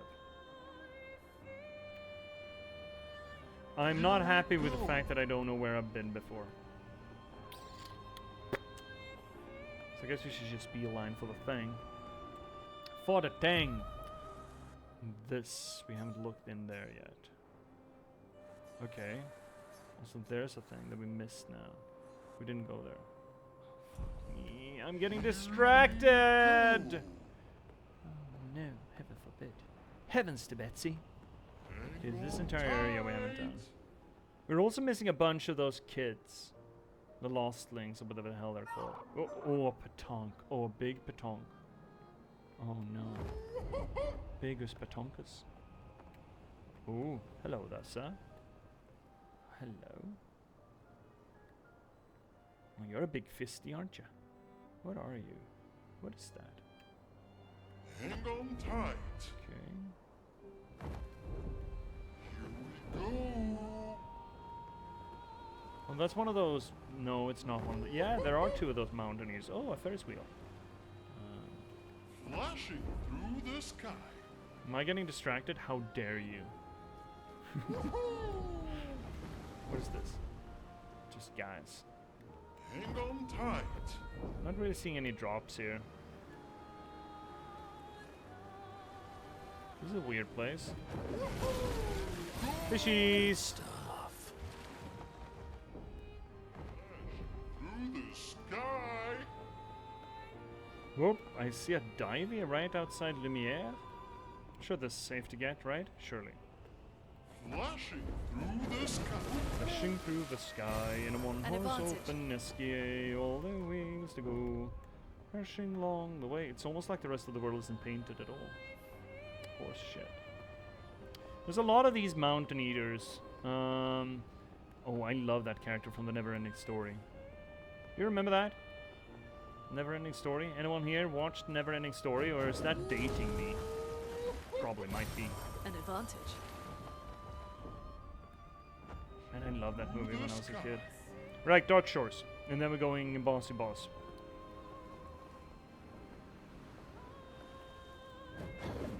Whoop. Oh, this isn't red anymore. Huh, imagine that.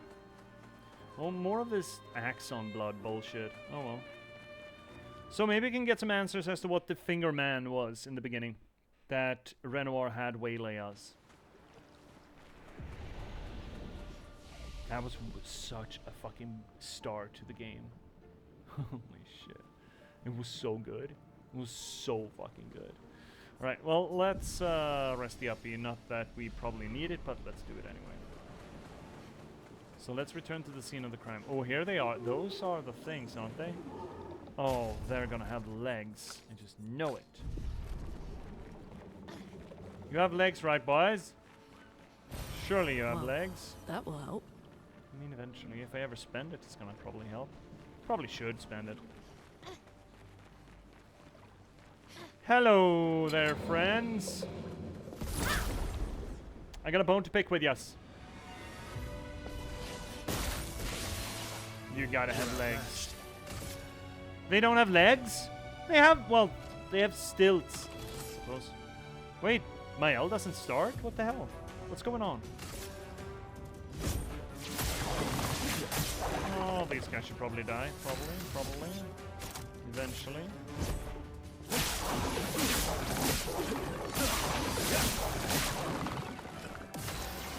Okay, Mayel, I think you're gonna hit the other guy because I think you're just gonna kill him.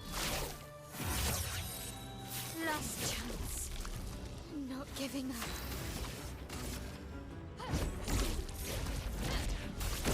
I believe. Do you believe? I believe. Overkill much. Hi Monoko, you're in heavy. Well, I think we're still doing the Mosunis. Because I think it's just better. And it gets us into Almighty, not that we give a shit, but... You don't do a lot of damage, do you? Yes, you do stun him. I guess that's nice for you. What do we have? Fire or select? Punch.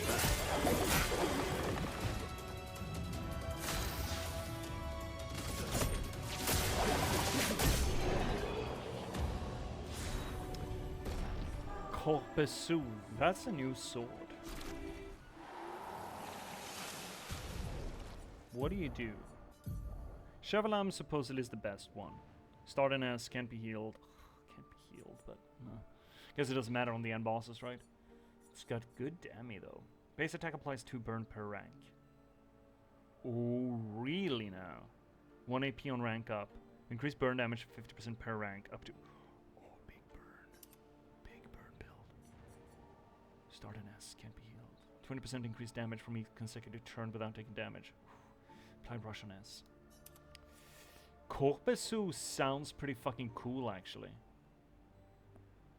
That sounds fun, doesn't it? Big burn.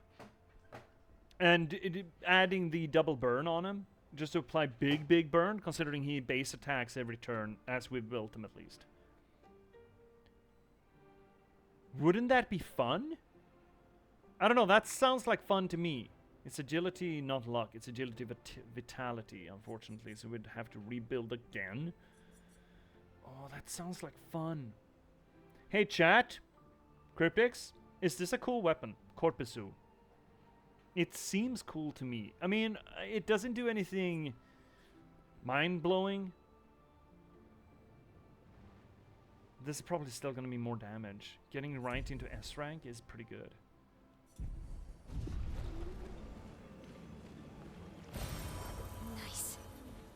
There was another one, right? Wasn't there? Oh, there are more than one of these handy boys.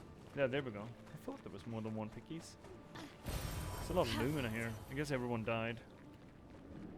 So a bunch of remains. Oh, there are so many snarky buys. Good stuff. Is this just a loot den? Is that what this is? Hey lads! You fucked up our caravan. I have a bone to pick with you. First to strike key. Right, well. Oh, right, we should have. Oh, why is Monoko here? Because you brought him along, dumbass. I mean, I know. This is a creepy monster design, by the way. It's really cool. I like it a lot. Boom. Good. It's not bad. Are all of them stunned? Holy shit.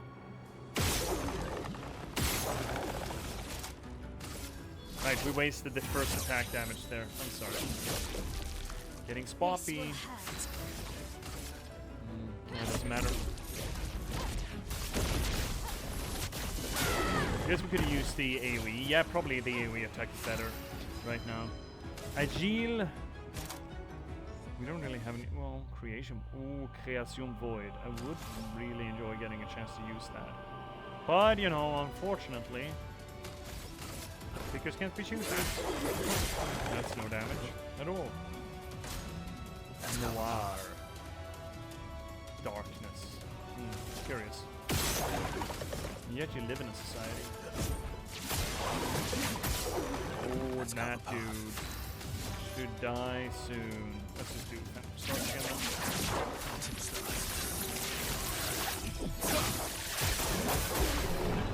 And the game's almost easy now. Now that we've been running up against Big Boy McGee over there. Lune, Minoka can't find any feet to get in there. Good stuff. Good. I mean, it's just chroma. We don't. There was some guy in Renor's place, right, where we hadn't actually bought out all the things. And there were a few weapons there that we haven't gotten. Not that we, I mean, we might not use them, so maybe it doesn't matter. Maybe it doesn't matter. That certainly looks like where we're supposed to go, so let's go here first. That almost looks like an ambush. Is that an ambush? You gotta tell me if that's an ambush. Legally required to tell me if that's an ambush.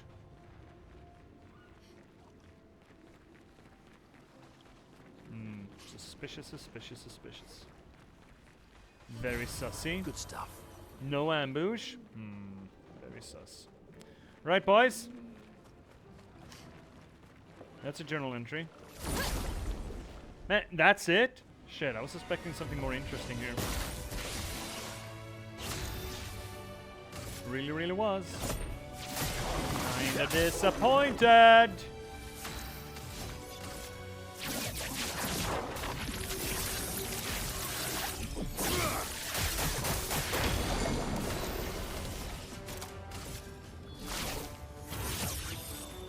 Last chance. Blades sharp. It's Phantom Strike. To all enemies this way. Alright, it's that one. Right, now I remember the attack. It's just her going back. It's essentially the lightning, the speed of light attack that Simone does, just weaker. I guess it isn't. I guess we're doing more damage than he does. Rush on powerful? I don't think we care about that thing. So we might just switch it out, Lune. No, wait, no, it wasn't you. Oh, it was you. Rush on powerful. Right, you actually used that. Fuck, okay. You know, never mind. You're fine. You're excellent. Okay, what? Good stuff. Media's res. People's sheets on battle start, but max health is halved. Don't think that's going to be terribly relevant to us. In medias res is a fun thing. In the middle of the action is, I think it's a little literal translation of it. Ooh, another Dark Souls, son. Dark Souls Eclipse. It means in the middle of the action, and it's essentially a storytelling trope. Tool, I should say. Where you get the bolt starting, not at the inciting incident, but in the middle of the action, and then you kind of explain the inciting incident after the fact. It is a good way to immediately get into the sweet core of a story, or the hotness of a story. To immediately hook the interest of your readers. Flashing through the sky! Haven't been up here, have we? Yes, we have. Yes, we have. I think. Have we? Yes, we have. Here we go! And that's the tower that we're gonna do. Well, we're gonna check it at least. But where we want to go is up on those islands then, I think. And that was supposed to be the next boss, right, Cryptics? What do we have? We have another, well, 40 minutes to go. Ooh. Here we are.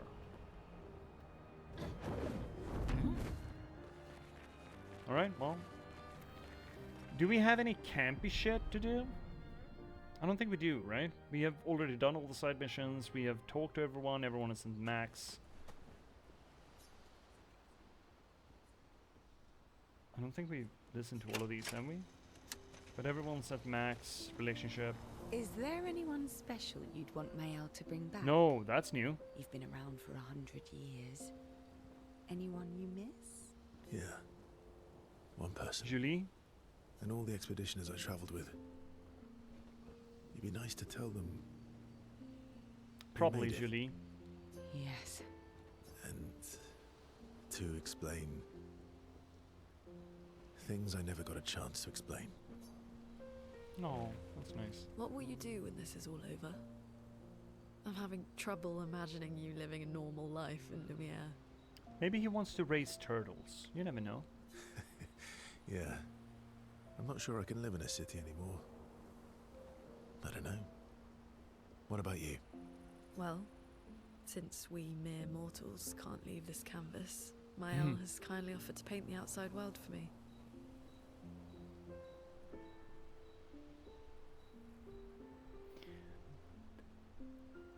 That's a sentence with a lot to unpack, isn't there?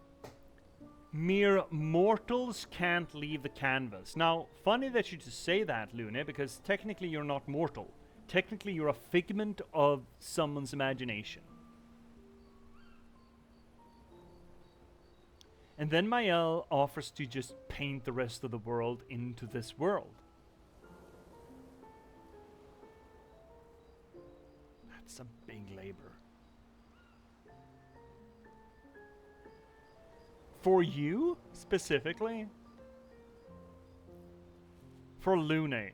She's gonna paint the entire world just for Luna's sake. So I can see Do you mean... a painting inside this painting.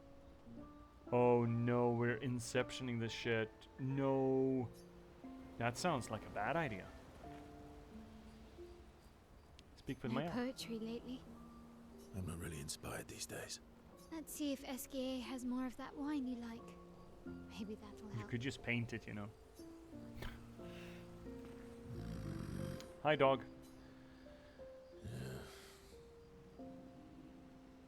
You miss Noko, don't you? Indeed. Life is more colorful with Noko by my side. Maybe we could stop by the Gestural village for a little bit. We'd need more supplies anyway. That would be lovely. Hi, buddy. Let's explore under the ocean. I haven't watched enough SpongeBob SquarePants to recite this properly. Aren't you scared of what we'll find there? But insert SpongeBob SquarePants joke somewhere in there. The stones of the sea are my friends too. I had a dog who was friends with the stones of the sea. Endless night. There's nothing else for us to interact with here except for the Jestis back here, right? And we're still missing a bunch. Oh, is this where they're fucking? Is this the fuck tent? I think this is the fuck tent. What? We're missing 4? How the fuck are we missing 4 of them? Oh.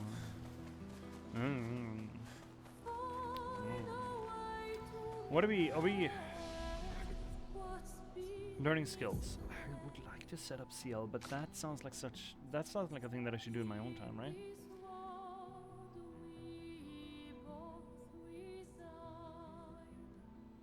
Absorbs allies' health and enemies' foretell to deal increased damage. That sounds scary. Shell, powerful, and rush on all allies. Deals low single target physical damage, 1 hit, propagates target foretell and all to all enemies. Okay, so it spreads it. Plays a second turn. Does it move it, or does it just give propagate? Seems to suggest that it generates. Curious. Deals high, dark to all. We need extreme. Medium single target consumes me. Applies 2 foretell per hit. 2 hits me. 2 all enemies. Okay, that may generate an actual amount. Heal? Well, we don't do heal anymore, I guess. We're not in the business of healing. Consumes all foretell on target and gives 1 AP to every party member. Okay. You know what? I don't see anything here that we are terribly interested in. Unfortunately. Upgrade weapons. How much upgrade do we have? Not to the point where we can just boost it. What are we using? We're using the metal. I guess this is what we would invest in then.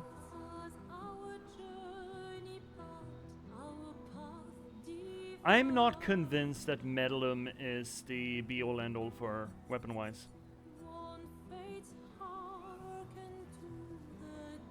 We don't do protection. I mean, with the cycle that we have for Mael, that is the last stand and then big bonk, we don't need Metalum. Which means that we could run something more interesting, but I don't know what that would be.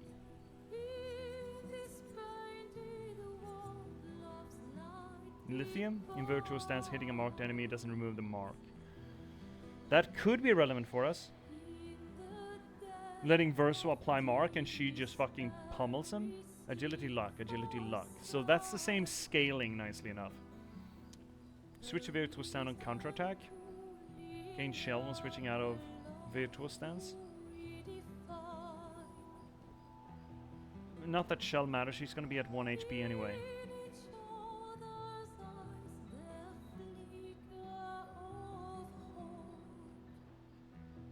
The lithium could be 2001. What's the level of Metalum? 27. It's behind though. It's a long way behind. Yeah, I'm not sold on Mael's pick here with Metalum because we don't need it. That's the thing, right? But it is pretty much, except for Yeverum, but that it's more damage, I suppose. Defense and agility. It would be off. No, it actually wouldn't. It's the same. Defense and agility. So Yeverum right now just does a lot more damage. No, we're not leveling it up. We're switching it over. Right? Catch me here if my cognition is incorrect. We don't need Metalum with the cycle that we run Mael as. We don't give a shit if her first turn is Virtuous Stand because she's already doing the last stand to get Virtuous Stand, right? That's the cycle she's on. So we don't care about that. In Virtuous Stand of every burn applied is doubled. We don't apply burn, we just nuke. So Metalum is wasted. It's just the power we're after on Metalum. Yeverum has more power. We don't give a shit about the shell, but we would generate shell. We're getting more AP. Switching to Virtuous, double all shields on allies. We don't generate shields. But it could generate, potentially could generate.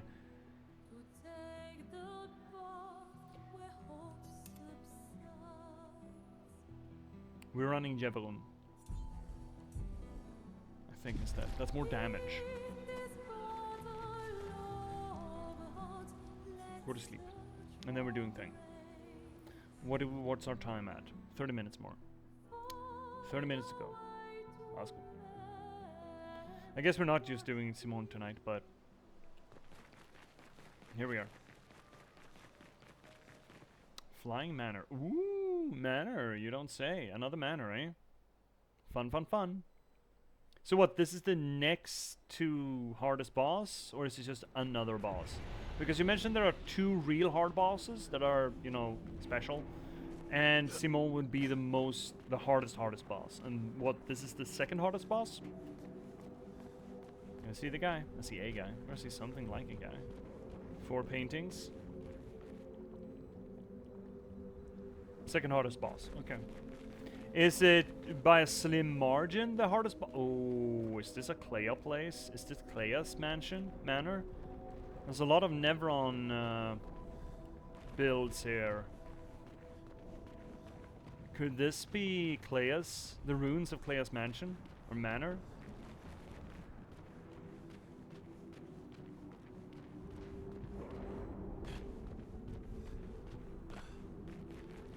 Hi, buddy. Humans, you must leave. Everything here is just too powerful. Right after the fracture, this Chroma Maestro appeared. Clair. Swish, swish, lightning quick strokes of Chroma, you see. Swish, swish, and she remade the broken land into all this around us. These floating islands with terrifying aura. This is goodbye. I leave for the sacred river. Okay, bye-bye now. Yes. Wait, did that guy just suicide? Is that the implication there? So yeah, this is Clair's place. I'm assuming. This is where she lived. Mael's not impressed. Alicia doesn't like Clair, imagine that. No wonder Alicia is drawn to Verso, because it seems like all the other family members are sort of, I mean, being dicks to her, essentially. Is this the way we're supposed to go? Feels like a bonus thing. Oh shit. Oh, might be. I don't want to go the way we're supposed to go. Who do you think I am? More Nevrons. That's the guy that we met. We haven't had a solution for that, or resolution for that. Oh, the Evique. Oh, I remember this guy. That was a delight. Hey, boy. Young boy. You are too. You are here. What is this place? It's her home. Here in this canvas, we used to play here a lot with the others. But now the one is here. She is not her. She is not her. She will never be. She's not the real Clea? Oh, are we gonna get to fight fake Clea? Fuck yes. And she knows that. Like Verso then. Oh, this is gonna be interesting. Thank you, Cryptics, for showing me this place. Who are you talking about? Everything is always about her. About her paintings, her sculpting. Everything has to be perfect, but perfect I have never been. There's a lot more story in this place. Oh yeah, I mean, if we're gonna actually encounter Clea, or, well, the painted Clea, this is really interesting. And perfect she is not, the one who is here now. Maybe it's better to forget about all this. But she's trapped here behind this door in her atelier, forever painting. How do we open the door behind you? The colors, bring back the colors to her paintings. She mocked Alina's creation, trapped by her own paintings. But Neveron stole her colors. If we could find them and unpaint them, then maybe she will be free. Okay, so that's the way she is, and we need to go side pathies to get all the thingamabobbledoodles. Okay, I can do that. How much work is it to do these things? I'm assuming there's 4 other Neverons we need to beat the shit out of. These 4. I'm assuming. So hypothetically we need to go all 4 paths. Is this another path? No? Yas? Yas it is. Okay. How long is this path? This thing? Before we get to her. Because we only have another half an hour to go. Less, technically. Big Neveron. Cleanax and Neveron's big. Keep telling me size doesn't matter when it comes to Neveron, but when a girl gets to choose, girl generally picks big Neveron. How am I meant to feel about this? Is this a drop down? Could be. I see a lad. Are there feet here? This guy. We have his feet for sure, for sure.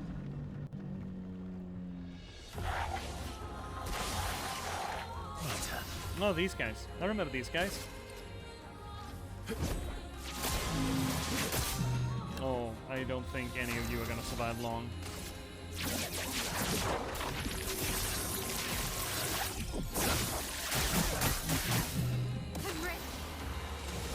I see, here it comes out there. Last chance. I don't like the look of that sword. Not giving up.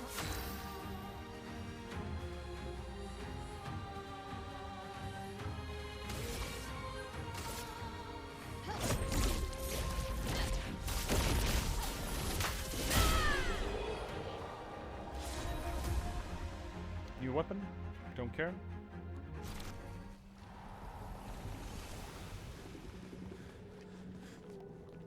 There's also some big evacuees with all the colors of the wind. Bubbly, oh, big bubbly boy, the Virgin. Oh, sure are a lot of Neverons in here.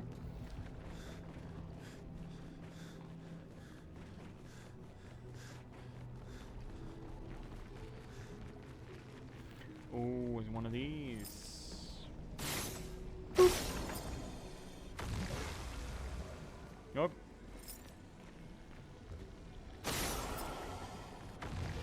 And where hence else?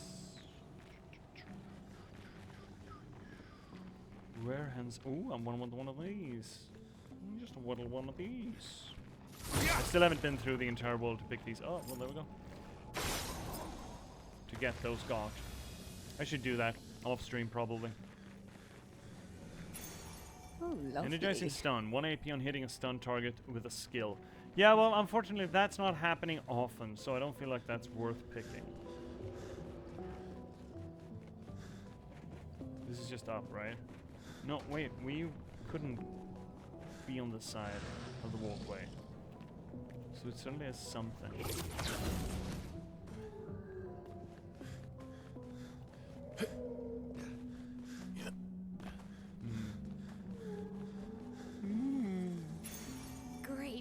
Revert all physical damage to avoid. How is that helpful? All the physical damage that I do, or just all physical damage end? Wow, this place is gorgeous. Or it was gorgeous once, before someone fucked it. Hey, buddy. I guess this place would take a lot less time if I didn't, you know, if I wasn't so completionist about it. Well, you know, unfortunately these are flyers. Means that we need to put a little bit. Oh no, he has. Oh shit. Okay, then that's just gonna kind of deal with you. Oh, so many wheels. Hate that first besting. I think we're just spending our money with the shields are here. No, right, he's flying still. No! Good hit. Not looking good. You know what? I think we're actually doing other things here. Getting rid of all of these shieldies. How much is that? It's 3. So we could shoot once on that guy and hopefully kill him. Yes! And then we can just get rid of all of them shields. Nice. This will hurt. And then it's your turn again, eh? I mean, you are inoffensive and you do have full AP, so I guess we could just nuke the fucker.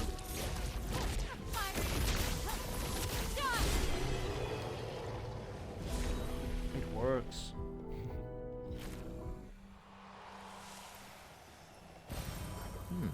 So as far as the enemies go, I feel like this area is a lot easier than Renoir's hideout. Perfect. Wole. Ooh, high level Wole. Not that we're doing that. Architecture. I'm such a sucker for Art Deco. Ooh, petanque. Is that your place, or do you live somewhere else? Oh, you certainly do live somewhere else. I have no idea where you would live, though. I should deal with all the others. Where the fuck do you live? Yeah, I know, but I don't know where you live. Have we seen where he lives? I haven't seen a petanque place. Back here? No. No, there's no petanque place here. She is easier than Simone. I mean, she's the second hardest boss, which should imply that she's easier than Simone. But judging by the enemies, it's remarkably easier than Simone. It's not just, yeah, she's easier. Sure. But like, it's not even comparable.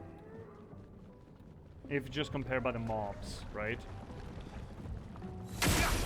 But then again, I guess it's not the number crunch with Simone that's difficult. It's the, again, the staging and the... Okay. It's the staging and Time to hit big. they just don't get hit. Forehead. State of him.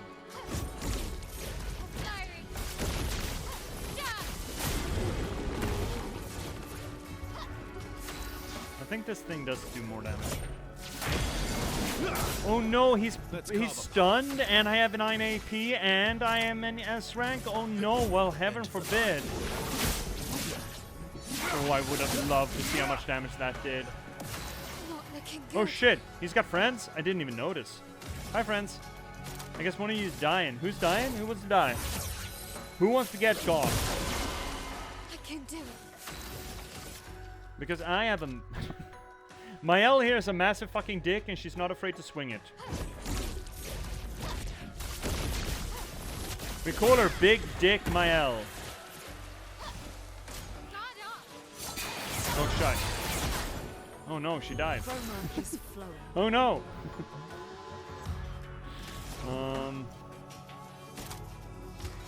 Just top off. Everybody, let's go. I like having full HP. I just don't remember how any of the... Oh, right, nobody heals anymore. Right. Right, I designed it that way. Right.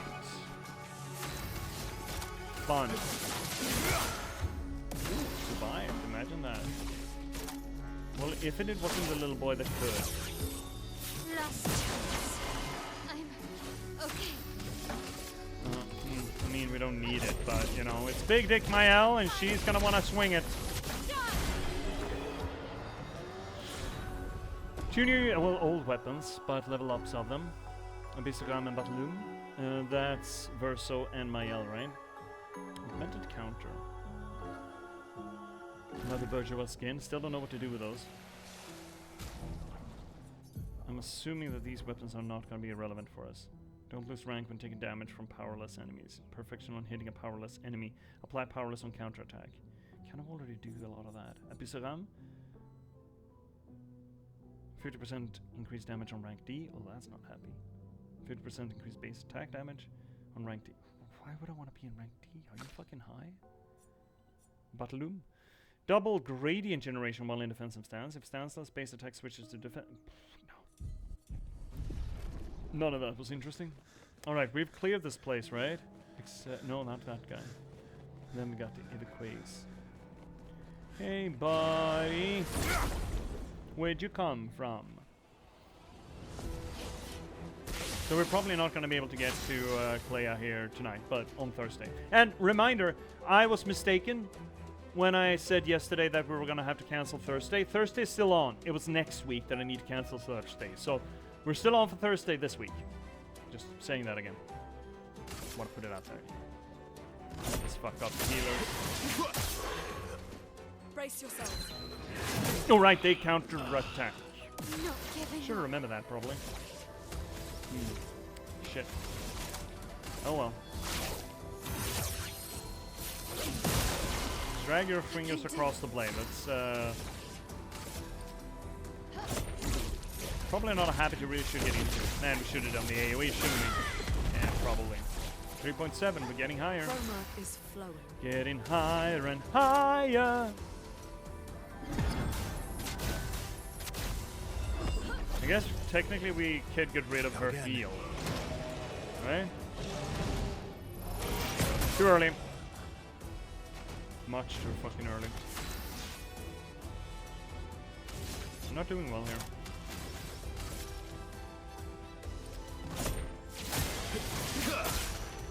Mitre.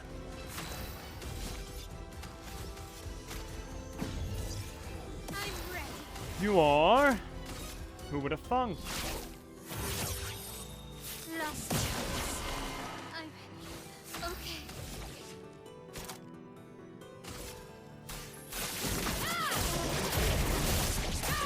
Bully, bully, bully. Well, you can't do anything without any AP, so kick! You can do a lot of things without AP, but unfortunately this is what we're doing. Oh no, he's broken. It's such a damn shame that his mem more HP.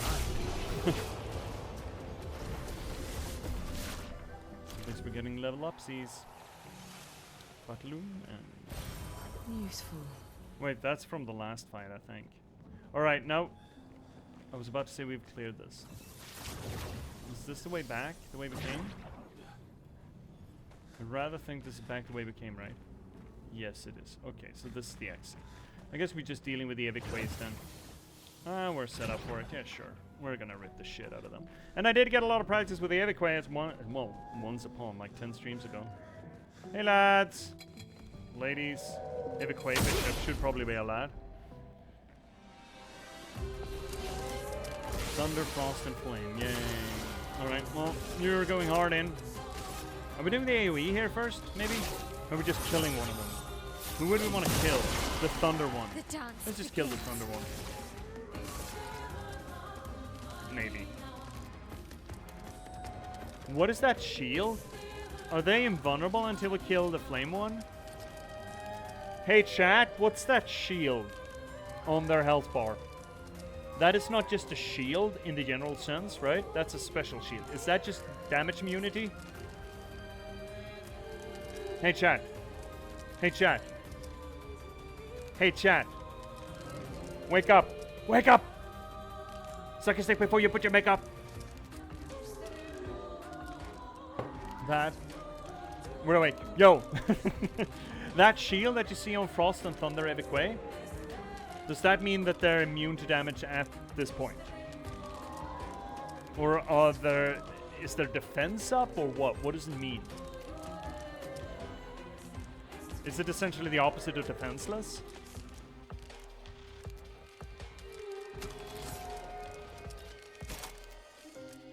I think they take less damage. Okay. So we might not be able to just nuke them right from orbit. Let's try. Fiery. We like the scientific method here. Invulnerable. Oh well. Cool. This might be a bit of an issue, actually. I'm ready. Not impressed. Okay, so nuke flame first, then. I'm assuming.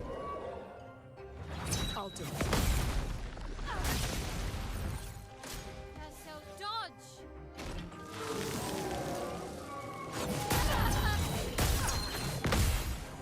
Right, there's more. Shit. Bad? Get back up. Okay, so it shifts. Okay. Okay, okay. I can deal. I can manage. Surely. I've done worse things in this game.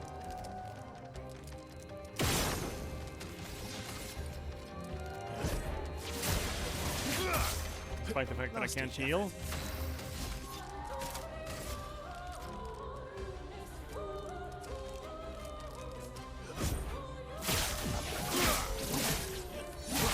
What do you mean invuln? Oh, he's resistant to the damage type. Fuck. God damn it. Now it's flame that needs to get hurt. Okay, I can do that. I can hurt flame. Right? It's no, it's not. It's frost now. Fiery. Good night, sweet prince. So much potential.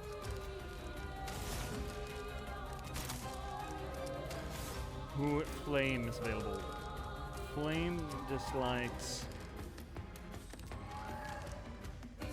earth? It's not ice. It's resistant to ice. Is it lightning? Should be earth, actually.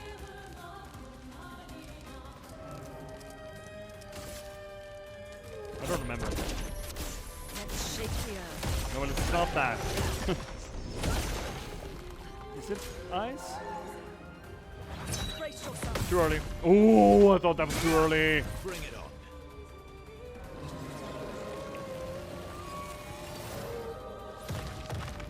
Incoming. Oh well. Got a lot of practice on that one. Oh no, absorbed. Oh no, he didn't. Oh yeah, he did. Flame is up.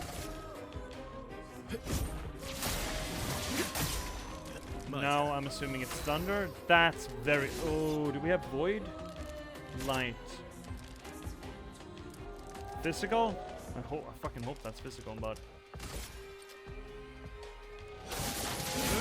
it was good. Danger. All right, I actually parry this one then.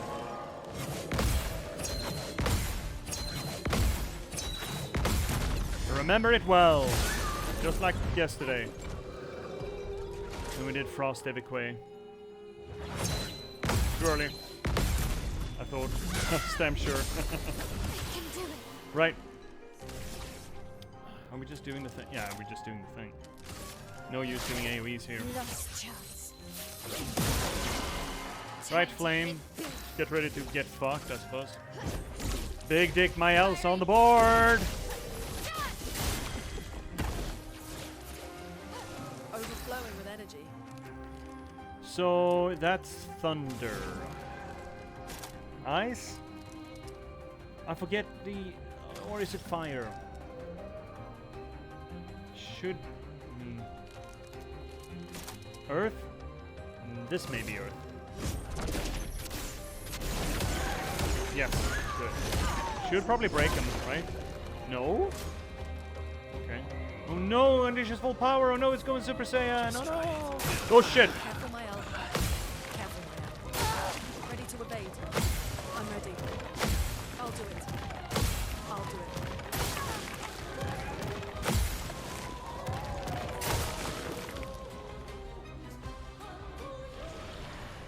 Yeah, B team, get in there. Fuck. I'm not built for this.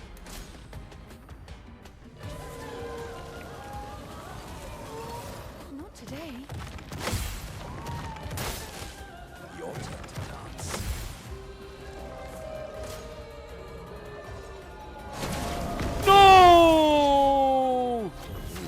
Wait, what? You auto-resurrected? Oh, you're on. Okay. Okay, what do we do? That's creation.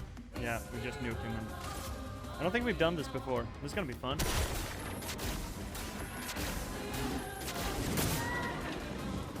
That doesn't do as much damage as I was hoping it was gonna do.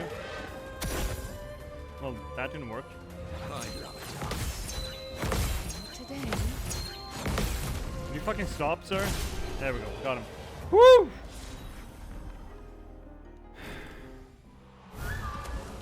Yep. Get rid of that stinky chroma. Get it. Stinky. Stinky chroma. Get rid. Alright. So the little boy's back on the escalator again, I see. 3 to go. You have conquered your foe once again. Should I take you back to the plaza? No, I have a petanque to fuck with. Where's the petanque's base of operations? I haven't found it yet. I haven't seen it. I haven't noticed it, at least. Shit. Useful? Ooh, actually useful, yeah. At some point, we probably should just pick a weapon and pick a lane. So where is this petanque's home? Have I run past it and not seen it? Hey chat, where is the petanque's home?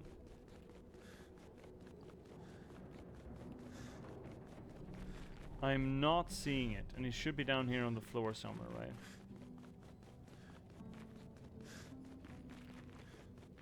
Above? It's above? No. Oh, I think I see it now. It's over there, right? Stinky. Stinky, stinky, stinky. Where's the stairs? There's the stairs. So we need to get him on the stairs. That's what you're telling me. It's up here, then. Fuck, fuck, fuck, fuck. Yeah, here we go.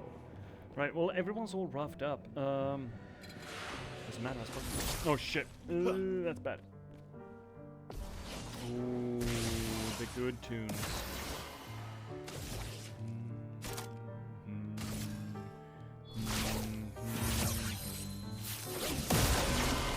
I'm okay. Now we're doing the Phantom Strike.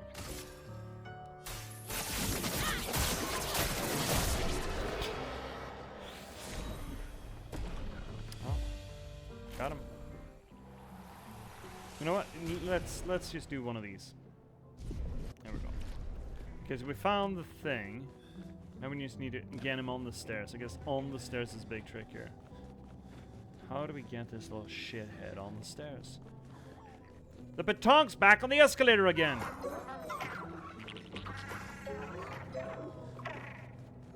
Okay. Why are you making this easy for me? Why are you making this easy for me? Why are you making this easy for me? That's suspicious. Very suspicious. Highly suspicious. Very sus, my guy. Very, very sussy. And see if Mael can just get rid of it.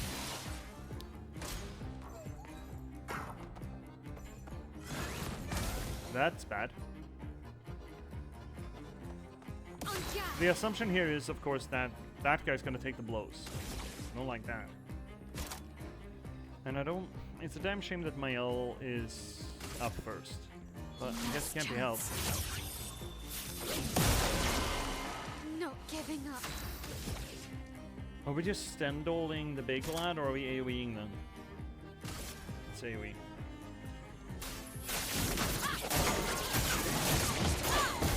Pretty good dammy. Pretty good dammy. Let's carve a path. I think the dude's fucked. Hate to have to be the one who tell him that I think the dude's fucked, but I think the dude's fucked.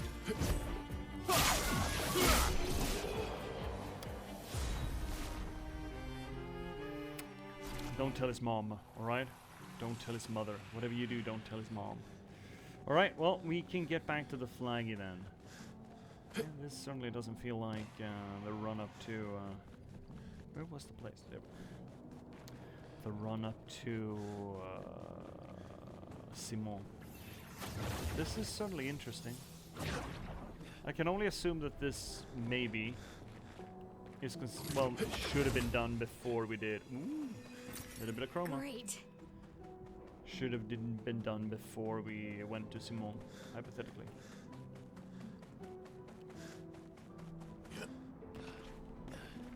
Well, one of them is burning. Love that for us. But unfortunately, that is it for tonight. We don't have any more time, so I guess we're doing this starting next time on Thursday. Let's resting. Let's just tidy up. And that is save. Excellent. Love me some save. Because unfortunately, it is time and I need to be up in the morning. So, I mean, look, the whole thing dealing with Simone, that was essentially a joke, right? We didn't take that seriously. And now at least we know what it is. Oh, nice one. Good night, bud. Good night, Cobbs. It's been a pleasure to have you back here, buddy. I've been missing you, bud. And I'm so happy that you're doing better. Wait, did shit crash? Game crash? Game might have crashed. Did it? I mean, we saved, so it doesn't matter. Did you crash? Hath we crashed, sir? Sir? Oh shit, something's fucking hogging memory. Yeah, Clair Obscur sure is gobbling. Gobble gobble. Well, I died it. I killed it. There we go. There we go. Yeah, that's it for tonight, unfortunately. It's been a good night. It's been a good night. Got some new friends in here. We figured out the problem with Simon.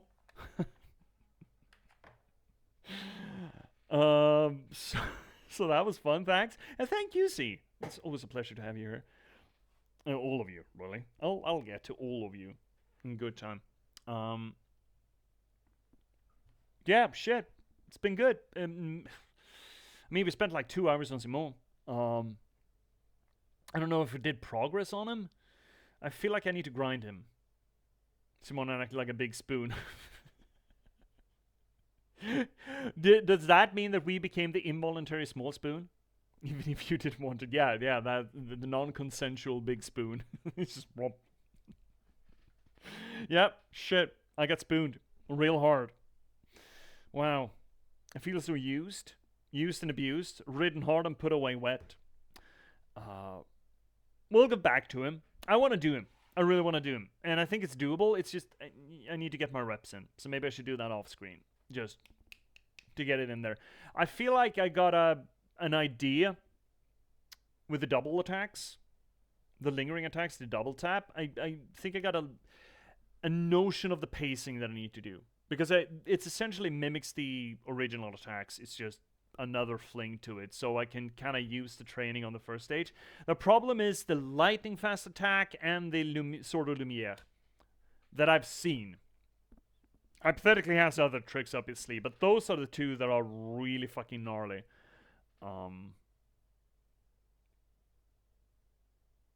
Maybe I need to practice the dodgy on it, because there are a few more frames of invul there, right? But either way, I need more reps on him. And you don't have to suffer through all the reps, but I would like to finish him when we're here. And maybe if I'm on the verge of finishing him, I'm just gonna... Man, I'd hate that. Off stream, getting to the point of finishing him and just hard resetting the game so that you wouldn't miss it, and then next time I'd just be running my head against that wall over and over again, and I'd be frustrated because I did it. But we'll figure it out when we get there. So yeah, that's it for tonight on this our little channel, a little corner of the universe, the internet, and all things Twitch, where we try to apply literary criticism to the games that we play. That is to say that we do close reading, structuralist analysis, deconstruction, anything that we can really get our hands on to try to make sense of, maybe not so much what the story is, but rather how it's being told. We do this work not just because it's fun, not just because it elevates the media, both of those things are naturally true, but more so importantly, we do it for my own solipsistic needs and wants. You see, narratology and storytelling are not just passing fancies of mine. They're near and dear to my heart, because I'm an author, I'm a writer. I've been a novelist for the past 10 years. I've written 9 books in that time, and I started streaming to try to promote that work to you. To you. Most recently, you can read me in the Patchwork Sovereignty. This beautiful piece of literature can be yours. It is a noir thriller set in a post-apocalyptic Nordic folklore verse that I think is really fucking neat. You should totally check it out. It's kind of like a low fantasy folklore version of LA Confidential or Chinatown. It is available pretty much everywhere you get your ebooks or print-on-demand copies, but if you need any help finding it, there's a handy-dandy link down below. If you want to read something more or something else of mine, why don't you check out The Last Box, a cyberpunk thriller about the spontaneous eruption of sapience in a random slug of gaming code and the people who were unfortunate enough to have to try to reconcile with that fact. Also think it's a really neat book. It's really fucking cool. It does a few things different than other AI, other media that deals with the emergence of artificial sapiens. It is also available pretty much everywhere you get your ebooks or print-on-demand copies, but if you need any help finding it, there's another handy-dandy link down below. If you want to join the growing community here on the channel, third link down below will get you to our Discord. If you want to check out what else we played previously, check out the fourth link down below. It's going to get you to our YouTube archive. And if you want to give a little bit of a kickback for the work that we do here, well, of course, you have the infrastructure of Twitch itself. Don't forget to spend your Bezos buck somewhere. You don't have to spend it here. If you have a Prime subscription, you get a free Twitch sub to give away to your content creator of choice. Again, you don't have to spend it here, but you should spend it somewhere because it's essentially taking money out of Bezos' pocket. Or, for that matter, primarily, ABBB baby, just like C is commanding you. ABBB baby, always be buying books. Buy the books, read the books, review the books. Can't help stress enough how important that is. Or just refer the books. Put them into hands of people who might enjoy them. But if you don't want to do any of that, or you already have, and you still want to give a little bit of a kickback for the work that I do, well, fifth link down below will get you to my Buy Me a Coffee page. Now, that's the commercialist thing. Twitch, I'll be right back to you in just a quick fix. But before we continue on with the rest of the cleanup, I would like to address the people in the room who don't give a shit about the live interactivity. Hi, YouTube. Thanks so much for watching. It's a damn pleasure to have you here as always. And you should feel proud of yourself if you watch for this long because you're beating the odds here. You're really beating them. You're kicking them like a dead horse. Because most people watch for like 50 seconds or something. So thank you so much for being here, YouTube. You don't have to wait until next World Live to watch more of this stuff. It's just something's going to hover around my head here. More videos. There's plenty of material in the banana stand on this channel. So just click on, watch more if you're so inclined. And until you do, thank you so much for watching, YouTube, and good